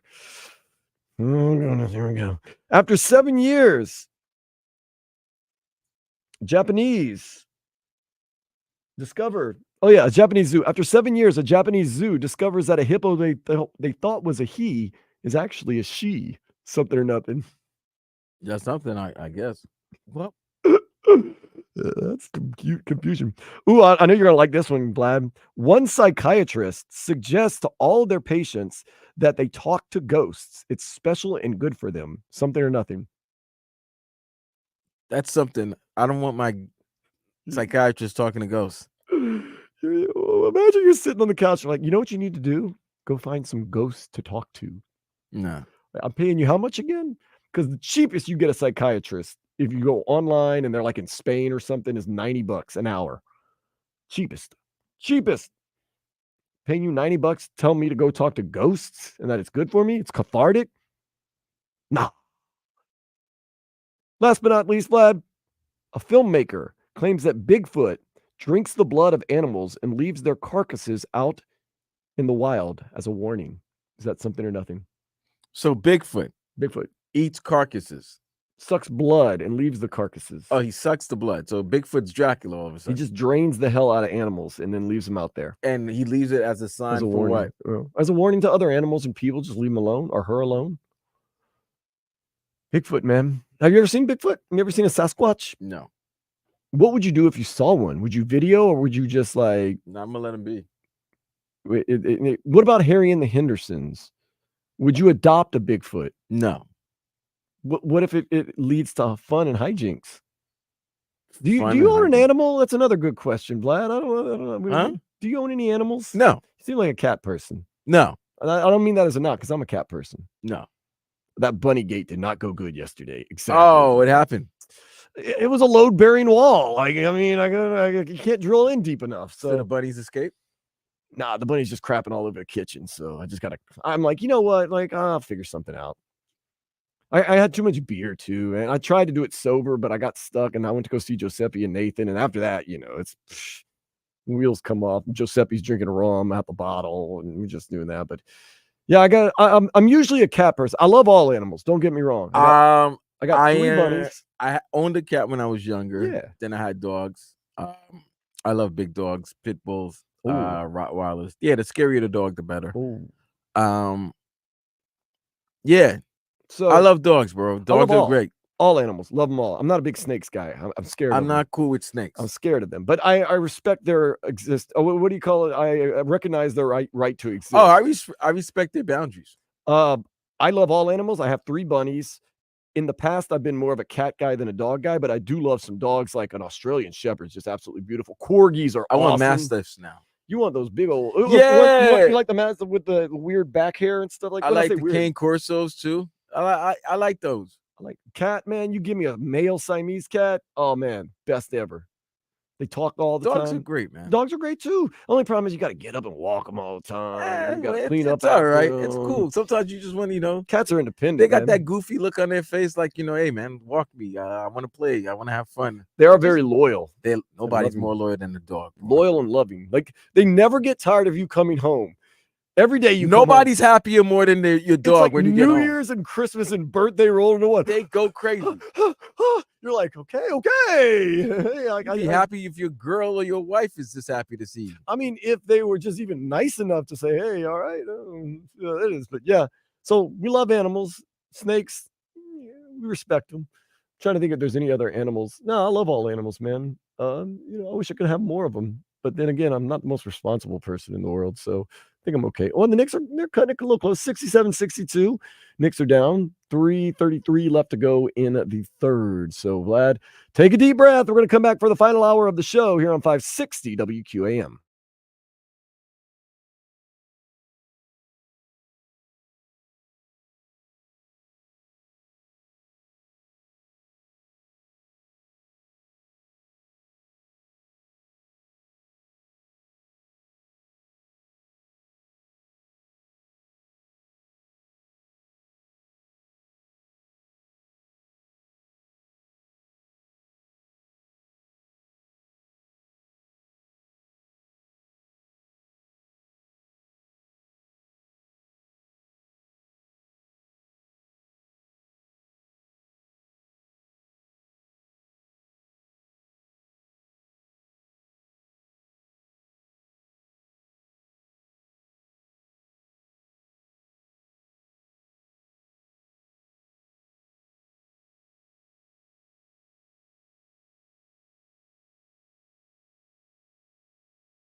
Turn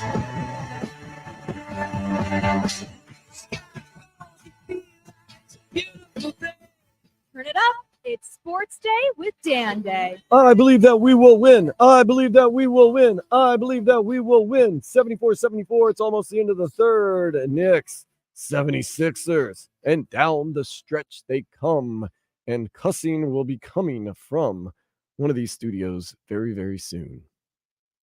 Vlad has been muting himself multiple times throughout this afternoon. I think I've done a good job so far. Yeah, the commercial break, you let it fly a little bit. Oh, it was commercial break. It was good usage. Good usage, though. I enjoyed it. I enjoyed listening to it. Should have videotaped it. Okay. Nonetheless, 76ers, New York, a little special Northeast, taking the train back and forth. Got it going on right there. Heat hopefully get back in the series tomorrow.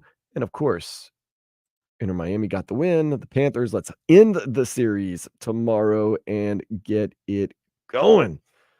Whoo, long day of basketball. We're going to talk all about that. We got one more hour of the show.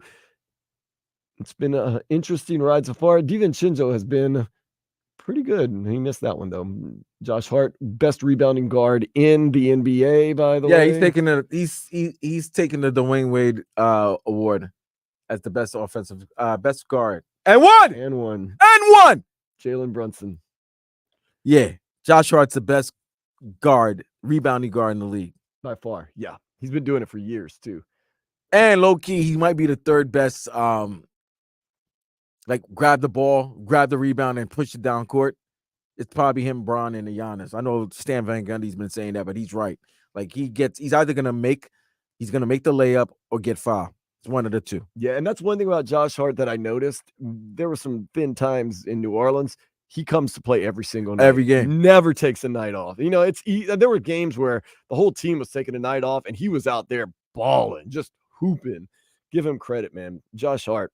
I don't know. Looking back on that CJ McCollum trade, I hate to lose Josh Hart, but what are you going to do? The Heat, they never led in Game 3 against the Celtics, falling 104-84. Boston now leads the series 2-1.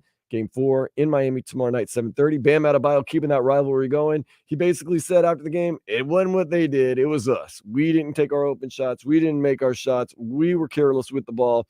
No credit given to the Celtics, which is fine by me. You don't need to. I just told you we got turnovers because we was careless with the basketball. I don't think it really had anything like a parent to a child. I just told you. So, to that question, like I said, if you watch the game, we had lackadaisical turnovers, unforced turnovers for no reason. And I feel like that was the difference. Okay, so clean it up. We'll win Game 4. Got to be scared. Got to think, Heat, go out there, have fun, play reckless, play wild, get a win. Other thing you got to get scared of is what if Boston says, all right, enough is enough. We're just better than you. Yeah, okay. So got to worry about that. We broke it down earlier when we started the show that the Celtics played their game and won Game 1. He played the Celtics game and won Game 2. Celtics played the Heat game in Game 3. So hopefully we're hoping for the Heat to play their game and win their game. 4. And then it's a 3-game series. But here's the one thing I didn't realize as well. Both Jason Tatum and Jaylen Brown really haven't had that Jason Tatum, Jaylen Brown game. They've had moments, spurts, where you look at the box score, you look at the sheets, and then it looks like they had a great game, but they did it. Because what was it? Game 2, they had a big game. They were very steady last night, 22-22. It was, and Porzingis had 18. But there was an effort you could tell on the defensive end. Like they knew they were going to get their offense going at some point. But they made they vested some time on the defensive end, and just tough shots.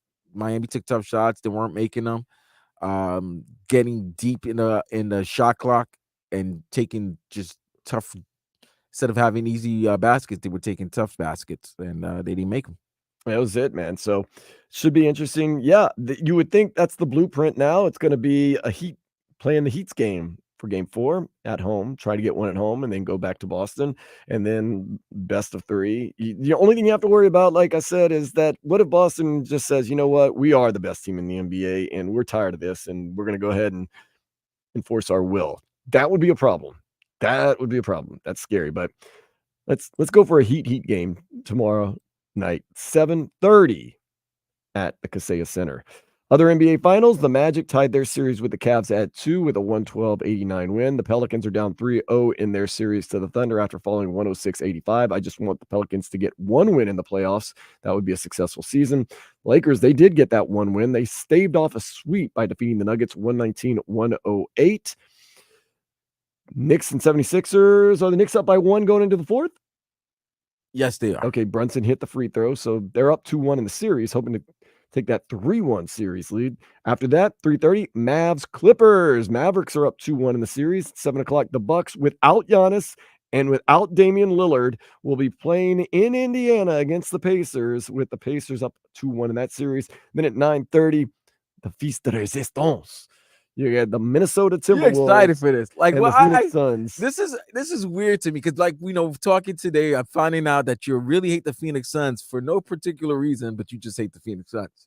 Yes, that's true. And I like Ant-Man on the court, of course. I got to, say that.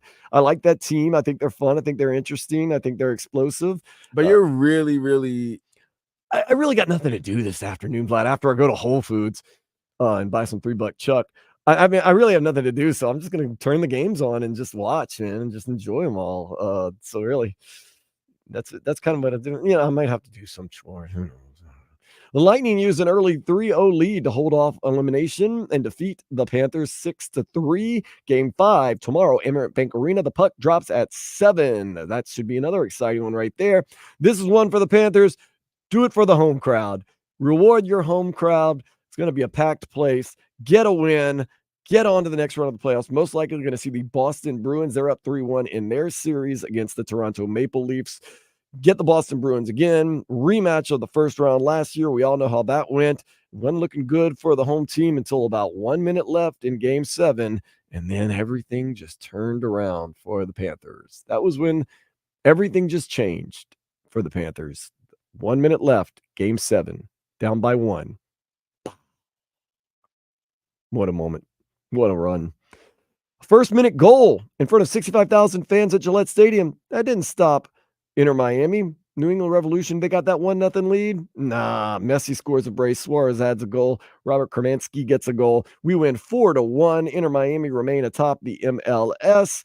Onward and upward as the New York Red Bulls come to town this Saturday at 7:30. That's going to be a fun one right there. Vice City 1896 supporters group, the Siege, Southern Siege, going to be out there. Loud, proud, early, banging drums, loud banners everywhere.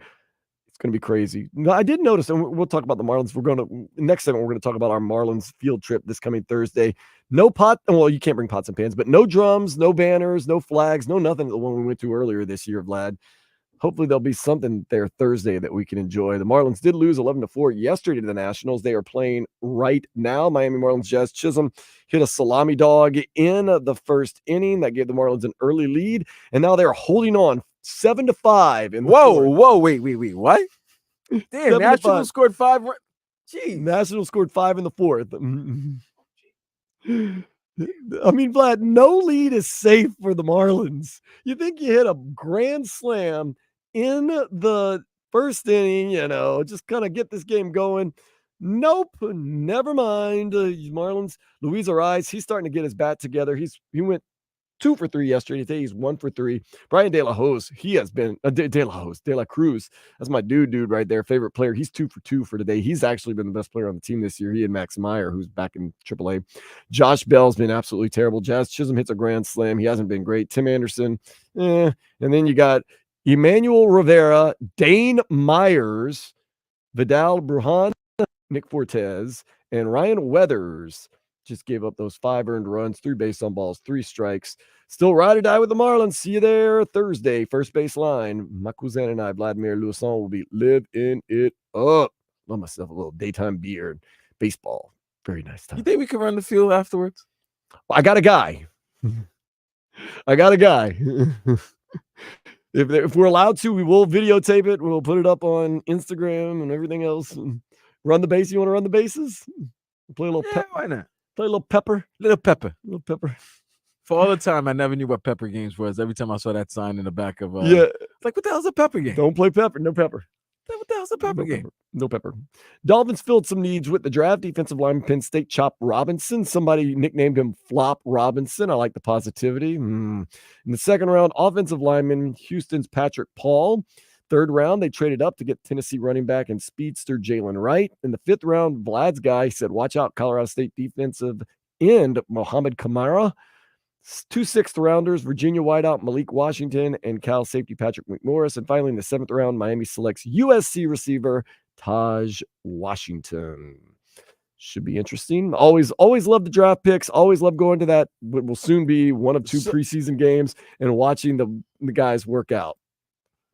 Raleig's a nice place, but the people in Raleigh kind of they're going after you. They're not the brightest. They're going like, you guys are stupid about the Atlanta quarterback situation. The guy's there to learn. This is the way it used to be, the right way. Grow up. Hey, idiot! You don't pay $150 million to somebody to teach them. Okay? No, you don't.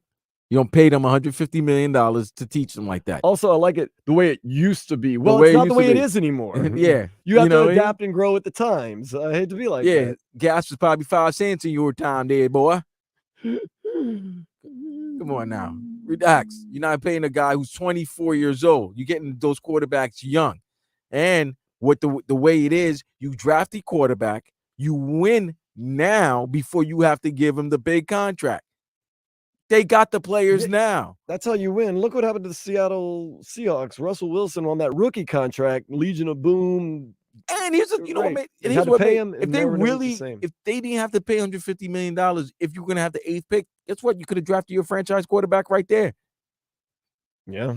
You could have signed a different type of vet. Where you don't have to spend $150 million. Yeah. That's the thing. You wasted that man's Home Depot money. Yeah, you did.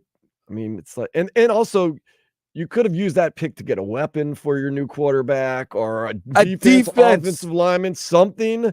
But now you know what? A backup quarterback does you no good if he never plays. Like Mike White. Mike White never played last year. That's a position being taken up. Michael Penix Jr., you don't even know what you're getting. So whatever. We'll see.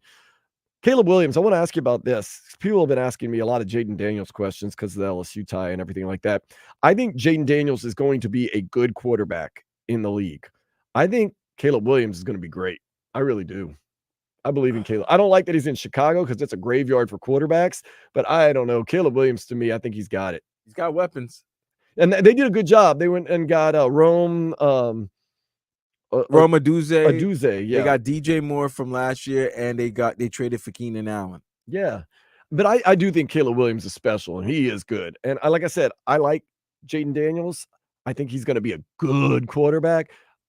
He just can't take those stupid hits, bro. He is a little reckless with his body. He took some nasty hits in college, and those hits in the NFL might put you out for a while. That's the difference. Get that weak stuff out of it. Oh, I know you didn't call foul. That's right. Exactly. None of that. You're getting hit hard in college. Different level of the pros, man. These guys are sledgehammers, man. They're gonna light you up. Can't be so cavalier. But I do like Caleb Williams. Caleb Williams, I think I'm going on the record, like I did last year with CJ Stroud, saying CJ Stroud's the best quarterback in this draft. I think he's going to be a great player. I think Caleb Williams is going to be a great player. The only thing I worry about, once again, Chicago, graveyard for quarterbacks. I mean, they have had even their best quarterbacks were not very good. Like Jim McMahon was not a superstar. I was watching a great team. It's funny you mentioned that because I was watching the 85 Bears. The team was so good. Yeah. Wasn't that he was a superstar? But what I liked about him, his attitude. Oh, yeah. In your eye, Embiid. Whoa. That's a bad one. Oh, yeah. No, Philly got some nice ones, too. No, she was in the New York Knicks jersey. Oh, of course. No, you know. Okay. What about Jim McMahon? What reference were we making about? Oh, no, and I love Jim McMahon because McMahon was like, if that an N1, please be an N1. Offensive foul. Oh, come on. Come on, Vlad. Please. Come on, man. You saw that. No, was it? I saw it from here. No, come on. He flopped. That's Cameron Payne. Campaign? One of the best names in sports. Campaign. He stinks. I just like his name. Campaign. That is kind of fly. Clever, man. Campaign. Good job by his mom or dad, whoever named him. Oh, let's talk about some of the guys from the U that got drafted. Tennessee Titans, they took safety James Williams in the 7th round. Not sure if he makes the team, and if he makes the team, what position he'll be playing. We also signed the Jets signed a linebacker from the U. Taylor, I believe. I'll tell you right now. Undrafted. Undrafted. Yeah, one of those undrafted free agents. I like Matt Lee going in the 7th round to the Bengals. Center Matt Lee, I think he's good. I think he's going to make the team, Vlad. Mark my words. Matt Lee was an anchor for this Hurricanes offensive line. And centers are hard to come by. Good centers are hard to come by. I think he'll be all right. The Cardinals also took cornerback Jaden Davis in the 6th round. If you're getting ready for college football, on the U, Oregon State running back Damian Martinez. We too strong. We too strong, right? OG, we too strong. Let's go. Why is DiVincenzo eating a towel? We got to get our John. Sometimes we got to get our, Jerry Tarkanian on. That's true, man. Great times. Marshall cornerback Deani Hill is expected to take his skills also to Coral Gables. And the Canes baseball team. Let's see what they're doing. I was trying to get a score earlier. Yes, we signed defensive lineman Leonard Taylor II, undrafted free agent signings. Hey, don't sleep on the undrafted guy. Raheem Mostert was saying that earlier today. He's like, don't sleep on us. He was undrafted and he made it happen. So you never know. You never know. Miami Hurricanes aren't updating. Maybe they're in a rain delay or something. I don't know what's going on, but I'm not seeing any updates on the Miami Hurricanes baseball game. They're looking. That's a rubber match between Georgia Tech. They lost yesterday, won the first one. Another thing, and I said to you, I think sometime we should look at the grades that some of these publications have given teams, especially Miami. Miami was Bleacher Report really shouted out Miami for their draft. I saw Mel Kiper gave his grades for Miami, and let's get into it next. But first, before we get into that, you know where we got to go one more time, Vlad. Today, let's take a step into the day spa. Scientists have developed toxic AI that will help you send nasty text messages to your friends, family, and significant others. Your AI is getting crazy now. Look, a lot of people would say it's getting crazy. I don't need AI to be toxic in my relationships. Yeah, AI can't be as toxic as I am. They can't be as, but this AI is getting crazy. Well, look, I don't even have to try to be toxic in my relationships. I don't need AI's help. I think toxic is my middle name. Actually, it might help. It might be less toxic to let the toxic AI take over for me than just my regular text message. Yo, imagine you look at your toxic AI and you're like, damn, you're more Nice toxic guy. than You're a nice guy. You're like, you're more toxic than I am. Your girl starts texting, you've been real sweet lately. You're like, what? Hey, what you doing, I bro? thought the toxic AI was responding for me. Oh man. Keep it up, sweetie. Okay. Toxic AI. I don't need help with that. Oh, man. All right, Vlad, we're going to grade out these things. Of course, you and I both agree that you can't grade a draft until 2-3 years later, but some people have decided to go ahead, do some grading. So what we're going to do is we're going to look at these grades next, whether we like them, whether we don't like them, and just kind of see especially where the Dolphins fall. That is next here on Sports Day 560 WQAM. WQAM broadcast.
here. All righty.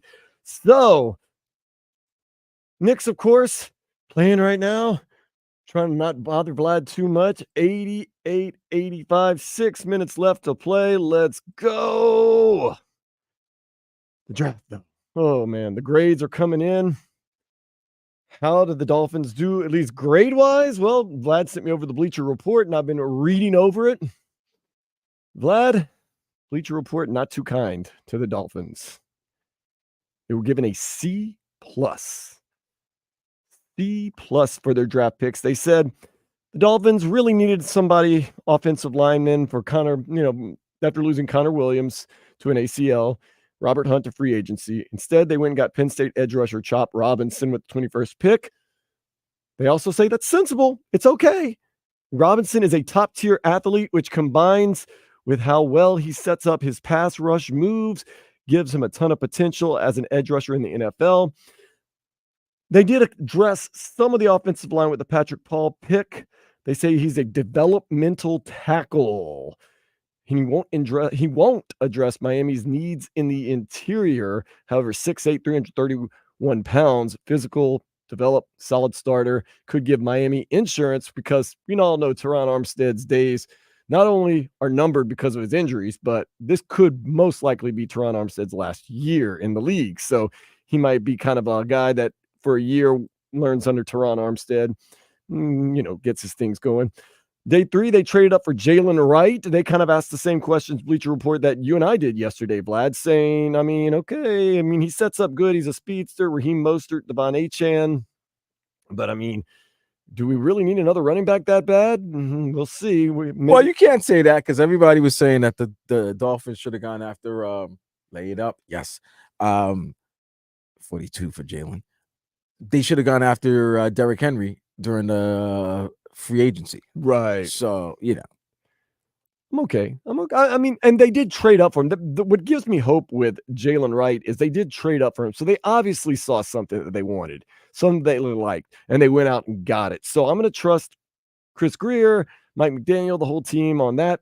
Bleacher Report also makes a mention of Malik Washington. He doesn't really possess that speed that the Dolphins usually have, but his ability to move in traffic and separate the high point the ball should add some new dynamics to Miami's passing attack sooner than later. They do not make a mention of Mohamed Kamara, though, but they did give us a C+. Now, one of the teams I thought did a great job drafting was the Arizona Cardinals. Yes. Arizona went out there and got what they needed, how they needed it, and they were given a good grade by Bleacher Report. They were given an A. But you got to think Marvin Harrison Jr., they got a B+. I'm sorry. Marvin Harrison Jr., what a great pick. What a great talent. We saw what he did at Ohio State. And not only did he do it at Ohio State, he did it in the big games. He was a big-time player for the team in the biggest games. Defensive lineman Darius Robinson from Missouri, cornerbacks Max Melton, running back Trey Benson from Florida State. So they're putting some weapons around who I think is still a good quarterback and will be a good quarterback, Kyler Murray. I like Kyler Murray a lot. I think he's going to be. We already know he's going to be good. Falcons got a D. Good for them. We all know what they did. It was stupid, and it doesn't make any sense. And they're going to pay for that one. And they're probably going to lose some draft picks because they tampered with Kirk Cousins. Interesting. Good job, Falcons. Could always count on you to be the Falcons. So, I don't know. I think the Dolphins, it's so hard to grade these guys, Vlad. No, you can't grade it for another 2 to 3 years. That's obviously. what I say. Yeah, I think a C+ or whatever they give, that's a little rough. I thought they did well. I thought you needed defensive line, you needed offensive line. You went and got a running back that you obviously liked because you traded up for him. Didn't feel as though it was too much of a reach. I thought it was fine. I thought it was good. Like I said, can't really grade it, but okay, that's what they want to do. If they want to give it a C+, that's fine. You address some needs.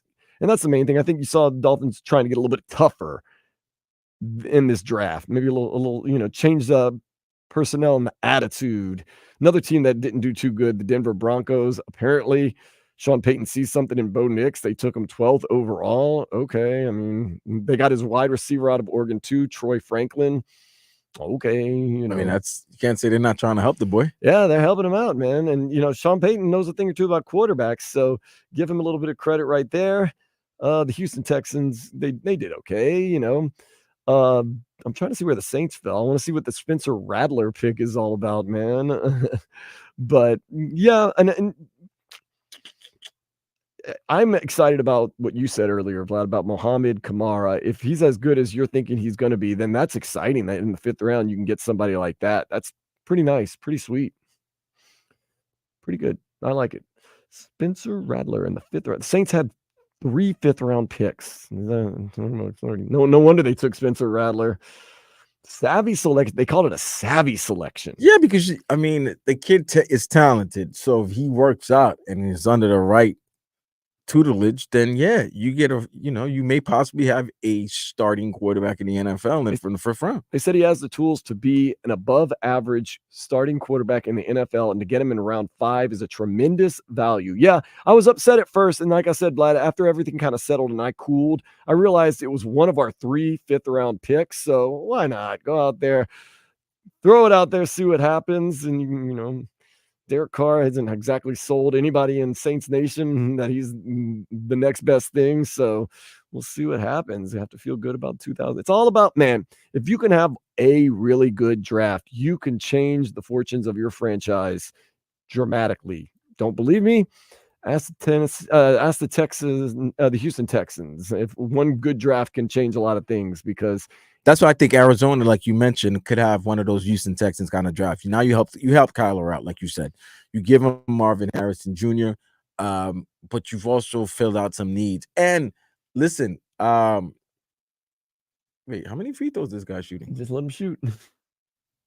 Did he miss this 3rd one? Please don't tell me he went 1 for 2. I think he went 1 for 2. Oh no, he hit the 2nd one. All right, 2 for 3. Nice all right, form. 92-89. If you saw what that happened, you fill out the needs. You saw how they played for that first season under the former Eagles defensive coordinator. I forgot his name. Gannon, I believe his name. Yeah, Gannon was his name. Jonathan Gannon. They played very well, and they've made some quality picks. It's gonna work out for them. I won't be shocked in another 2 years. They're good. And you feel as though Marvin Harrison, he's NFL ready. He comes from good pedigree. His pops was an unbelievable receiver.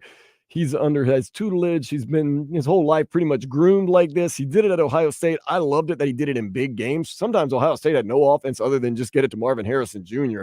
So, yeah, it's going to be good. You got Kyler Murray. Like I said, you put Kyler Murray in a good situation, I think he's one of the top quarterbacks in the league. I know some people are kind of down on him. He plays video games too much and all that stuff. He had some rough times, some weird situations, but I do believe in him, in that his athleticism can hold out for a much while longer. So exciting, interesting, fun. Drafts. Oh, man. 24-second, baby. Let's go. Yeah, Precious. Oh, through Joel Embiid stuff, man. That was nasty. But yeah, the draft, it's always exciting because the potential is there. You look at your 7th round picks, oh, there's no way, realistically, there's no way the 7th round pick is going to make the team probably, but you sit there and you're like, no, but this guy's different. And we found a diamond in the rough, and you'll see. And it's like, Taj Washington, he's a wide receiver from USC, though, man. Caleb Williams was throwing him passes last year. He's going to be great. He's a 7th round pick. Isn't it interesting, right? So you mentioned Caleb Williams, and now this past season, he didn't have all the weapons he had his junior year, that Heisman Trophy winning year, but nobody's saying, but he still put up great numbers, right? Through the first 5 or 6 games, he was on pace to win break his own again. Yeah. So, but they were criticizing him because he didn't have those same type of weapons that he had prior. Right. Got it. And we know you got to have some weapons out there, man. You got Tyreek Hill, if he could stay on the field and out of whatever trouble he's been getting into. You got Jalen Waddle, who rarely talks, so we don't have to really worry about him probably getting in trouble. Got a couple of other guys, and maybe Taj Washington. We'll see. What I really want, and I feel as though it's his rookie year again, Cam Smith. I want to see throw him out there, man. Throw Cam Smith out there. See if he can play some cornerback. He's a 2nd round pick. Why not? Let's go. No more Vic Fangio. Anthony Weaver, get him out on the field. Sink or swim. Yeah, time. bro. This season, a lot of those guys that were supposedly in the Fangs doghouse, I don't want to hear no more doghouse anymore. Sink or swim time. And now Mohamed Kamara, we're gonna watch Mohamed Kamara very closely this year too, because Vlad's kind of highlighted him. Should be interesting. Should be fun. All right, Fam, the games that I saw him play, he was always like, you can't not see him on the screen. Like, you always remember, oh yeah, that guy, that Kamara for Colorado State, he's a baller. let's hope so. And the fact that nice you little guys, fifth round pick, you know, 158th overall. 2 picks that you have. Come on, Jalen. Yeah, we got 5, baby. Let's go to the line. All right, so what we're going to do, we're going to take this break. We're going to come back. We're going to finish out this Knicks 76ers game, get you ready for Thursday, where Vlad and I will be out at Lone Depot Park living it up. And this is 560 WQAM.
Yesterday's price is not today's price. Putting the finishing touches on Sports Day in this Knicks 76ers game. About a minute left to go. The Knicks are up by just a few. I'll let you in on a little secret. I'm a little superstitious with the whole voodoo New Orleans stuff. I haven't been going to talk to Vlad during the commercial breaks in the studio because I think it's bad luck. So I'm staying away because I don't want my bad mojo possibly ruining this Knicks game for him. That's why I haven't been going in the studio to talk to you, Vlad. I appreciate that. I know. It's only crazy if it doesn't work, right? And they've been doing well since I haven't been walking in. It's 25 seconds left. Yeah. There's what, 50? 20, 25. Oh, 25? And it's a 4-point game? 26.9, 5-point game. Okay. Timeout being called. We don't know who got the ball. Oh, yeah, because there was a drive by Tyrese Maxey. But and there was a Jalen Brunson deflection. said he didn't touch it. So hopefully he didn't touch it. Review that bad boy. Because then all they got to do is inbound the ball, shoot their free throws, and then we go back to New York 3-1. Yes, sir. We're trying to finish out this game right now. Let's check on the Marlins real quick, man. Maybe they're winning. Maybe they're not. I don't know. It's 10-7 Washington. There you go, Vlad. No lead is safe for the old Marlins. Hey, wait. What in the what? It's 10-7 in the sixth. Time out, bro. It was 6-9. Come on, man. 6-0 in the first. Jazz Chisholm hits a grand slam. You figure, okay, today's our day. Now it's 10-7. Miami's losing in the top of the sixth. And Washington just keeps piling on. They scored a run this inning. 10-7. Wait, it was 6. Wait, what was it? 6-0. Wasn't it 7-5? No, it was 7-0 in the third. And then it was 7-5. But they've given up 10 runs? They've given up 10 runs. 10 hits. 2 errors, by the way. Not just bad pitching, but bad fielding, too. They gave up a 3-run home run in about top of the 5th. That's nasty work. They've given up 10 runs in 2 innings. In the last 2 innings. Basically, yeah.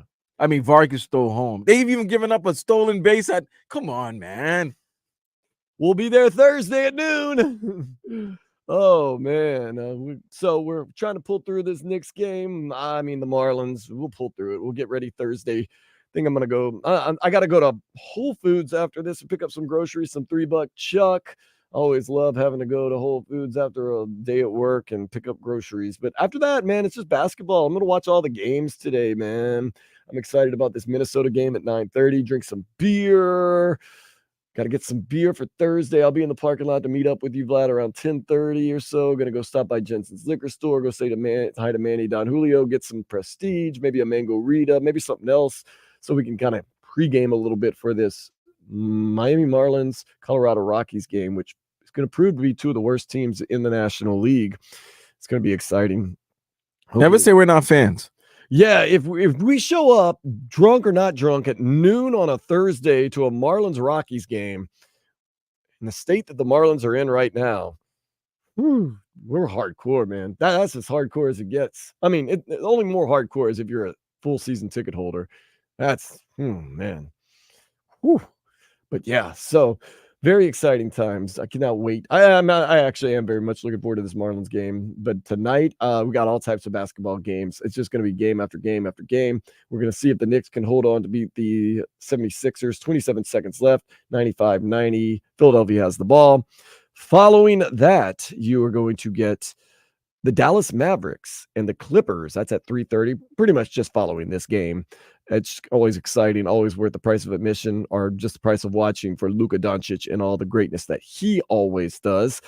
Basketball doesn't end there. Coming up at 7, you get a Giannis Antetokounmpo-less and Damian Lillard-less Bucks taking on the Pacers, who are high-flying and scoring. They lead that series 2-1. Can Chris Middleton and the other guys rally the troops, try to make this a series? Doc Rivers, will he be yelling and screaming, telling jokes on the sideline? We will wait and see. Then 9:30, cannot wait. Minnesota Timberwolves hopefully sweep the Phoenix Suns, and KD will start looking around saying, D-Book to Miami?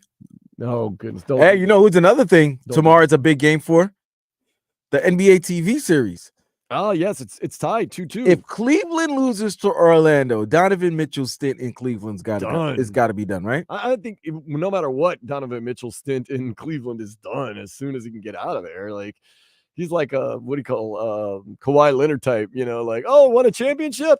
You don't want to run it back? Nope, I'm out. I'm going to the Clippers. Bye. Oh, goodness. But yeah, I mean, Donovan Mitchell, if they can't get out of the first round, then there's no way he's ever going to stay in Cleveland. What, ball out with Max Strus and Dean Wade? His name's Dean Wade. Dean Wade. When they say it so fast on TV, they're like, it's Dean Wade. I'm like, D Wade? What? D Wade was balling tonight. I was like, no, he wasn't. He's retired. What's going on here? Miss it. Miss. No, it happens. So yeah, man, I can't get away from this Whole Foods, man. I just can't get away. Although I do need to buy a bottle of wine, so I figured why not go to Whole Foods and get a $3 chuck, and instead of having to go to like Walgreens. You and this $3 chuck. Yeah, Walgreens is like $5-6 when I can get it for $3.99. But the thing is, like, I got to go all over the place. It's complicated. It's complicated, but yeah, I'm looking forward to Thursday. Watching this basketball tonight. 9:30 tip though for that Minnesota Phoenix game. That's going to be. Josh Hart is the effing man, bro. He's played the whole fourth quarter with 5 fouls. That big rebound too. Look at Precious. Look at Precious, Man, former Heat player, doing work for the Knicks, baby. Joel Embiid has not been clutch this fourth quarter. I think he has 1 point, and then he just totally whiffed on that shot. Joel Embiid has not been clutch in this fourth quarter. He's not. He's only going to win an EGOT, an Emmy, a Grammy, an Oscar, a Tony, but a Finals MVP? Never. Come on, Josh Hart, you got to hit this. He's got a regular season MVP, though. Yeah, you can win regular season MVP. You're not going to win Finals MVP. Got himself a decent. Yeah, actually, did you think D Wade cares about winning regular season for MVP or Finals MVP? I don't know. Both are pretty special. Yeah, but when you're the MVP of the Finals, you're the best player on the championship. And he missed both free throws. Oh, Jesus Christ. What are you doing to me? Can't get a win, Please. man. Just What are you doing to me? Can't get a win, Vlad. You can't just walk away from anybody in this league. Kyle Lowry. Good defense. Good defense. Let them waste time. Let them waste time. Let them waste time. Kyle Lowry ain't making that. Yeah. Keep wasting time. Oh, they call foul. Kyle Lowry literally bricked it off the backboard, but it was such a bad shot that he got his own rebound and threw up a shot backwards and got fouled. Oh, my God. If he hit those 2 free throws, at least one. What are you doing to me? He's ruining your life.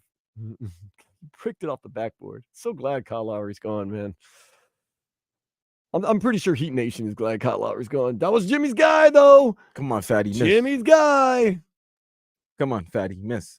Miss, Fatty. Jeez, he's not hit it. Probably in decent shape if you think about it. Yeah, he's big body. Oh, man. But, yep, so tomorrow we get the Panthers and the Heat. Yes. We get the Marlins too, which I mean, The trifecta of South Florida sports. The only reason you really kind of keep an eye on that Marlins game is because it starts at 6:40. It's just like an appetizer for the real big. I don't know if that's an appetizer. Oh, you missed. Yeah. Jalen Brunson Rebound. Rebound. Yeah. That's a foul with 5.2. It's a 3-point game. You make one free throw, the game's Go over. home, baby. Let's go home. 3-1. One free throw to guarantee. As Justin Wilson would say in South Louisiana Cajun, I guarantee. Let's leave with a cheesesteak. Go to Tony's. Never been to Sal's or whatever the nice I've never cheesesteak been to place. Philadelphia. Philly's nice. I like Philly. I don't have any other. Philly's like our cousins. Like it's New York's cousins. Like I don't really hate Philly. We're rivals never because we're been. kind of similar, but I don't hate Philadelphia. I've never been. I respect them. They got some real thugs out there. Oh yeah, man! Look at their fans. Let's see. Is it over? It is over. Yes. You're up by 4 with 5 seconds. Unless you do something just pull your guys off the court. I never understood why teams don't do that. Like in a situation where the only way the other team can even get back or tie the game is by a foul, just pull your guys off the court. Sit on the bench. Let them have it.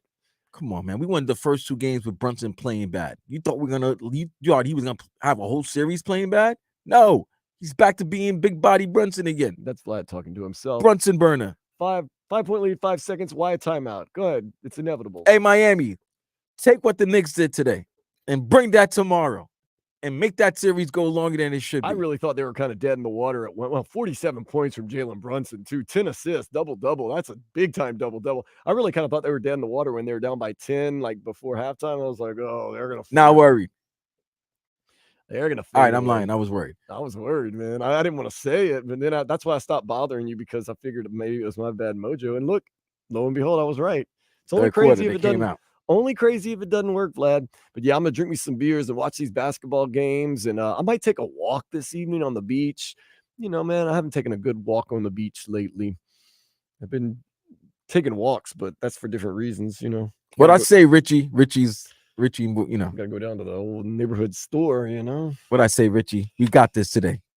So the Heat tomorrow. Let's show some guts. Let's do it. Tyler Hero. Let's play. Duncan Robinson. So what do you have for tomorrow, man? You think Panthers in the Lightning? I thought the Panthers were going to end the Lightning yesterday. Tomorrow they end the Lightning? At home in front of the home crowd. And you think the Heat tie the series at 2? Why not? Yeah, sure. No, I mean, come on, man. You called it yesterday. You said it's either going to be a 25-point blowout victory for Boston or a 5-point Heat victory, and it was the former. Yeah, I know. Yeah, I know, Vlad. So what is it going to be tomorrow? Yeah, it's going to be like we know what the series is. Game 1, Boston played their game 1. Game 2, we played Boston game 1. Game 3, Boston played our game. They won. Game 4, Heat are going to play the Heat's game, muck it up, and they are going to win game 4. And the Knicks have now taken a commanding 3-1 series lead over the Philadelphia 76ers, 97-92. Jalen Brunson was absolutely fantastic. 47 points, 10 assists, making big baskets in the end. That now gives us Boston 2-1 over Miami, Cleveland, Orlando 2-2, Milwaukee tonight without anybody really, 2-1 down to Indianapolis, and now the Knicks lead 3-1 over the 76ers. We can all agree that the process was a fraud. I'm not saying that just because the Philadelphia 76ers just lost. That's just, as a fan base, just ridiculous to even do something like to have to put up with something that just terrible for that long. For what? So you can lose to the Knicks in the first round of the playoffs 4-1 and maybe win an MVP with Joel Embiid? Not good. So if you want to hang out with Vlad and I, we will be, once again, you can come by the Citadel around 10:30, 11 o'clock, parking lot. We'll be out here getting the game going. Then we're going to head on down, sit around the first base side of the Marlins game on Thursday. It's going to be Marlins. It's going to be Rockies. It might be a Rocky game after all, but, win or lose, we booze. We're going to have ourselves a great time. Vlad's going to be eating peanuts. I'm going to be on that Irishman's diet. I'm going to be on that peanuts, man. I'm going to be on that Irishman's diet, man, just straight up. Drinking beer, man. Drinking beer, being a man, cheering on baseball. It's America, baby. America. Don't really know. Vlad's going to be on at like 5 a.m. every day this week for the Joe Rose show. Yeah, man. So be ready for that. I think I'm going to be on tomorrow at 6 o'clock for a little bit of day at night. Get you ready for the Heat game and Panthers game. Wow, yeah. So we're going to get an extended day and night, right? 45 minutes? No, it's only 15 No, minutes. I'm sorry. Yeah, that's right. Tip off is at 7:30 tomorrow. So 6:15 will be the Solana starts at 6:15 with preheat. Tommy Tige pregame. Jason Jackson, Amy Audibird on the call. Postgame. Gotcha. Tommy Tige, Alejandro Solana. I love doing that, man. I leave after sports day, turn on the radio, listen to Alejandro Solana do his preheat stuff. I got Funky Buddha tomorrow night. Hopefully get a couple maple bacon coffee porters, maybe a little snack. Come on back, listen to Tommy Tige and Alejandro Solana on the postgame. Kind of keep an eye on the game while I'm working. It's all good, but it's all good for you, Vlad. You got to win. You get to watch your Rangers tonight. Let's close it out, baby. I don't know why I'm so invested in this Minnesota Timberwolves Phoenix Suns game, but I'm all in at 9:30. I think I did a good job, man. Only one curse. Oh yeah, you were fine. Only one curse on there. You were good. And that was early in the That was first quarter. Early in the game. One little bomb. You got to live a little bit. I don't blame you. I don't blame you. All right. So Good job. I'm off to Whole Foods. Vlad, I will see you this week. I will definitely Yes, see you sir. on I will see Thursday. you sometime this week, but definitely Thursday morning. Hit us up social media at Vlad2078. I am at Dan Day Radio. This has been Sports Day on 560 WQAM. Later, fools. Text W.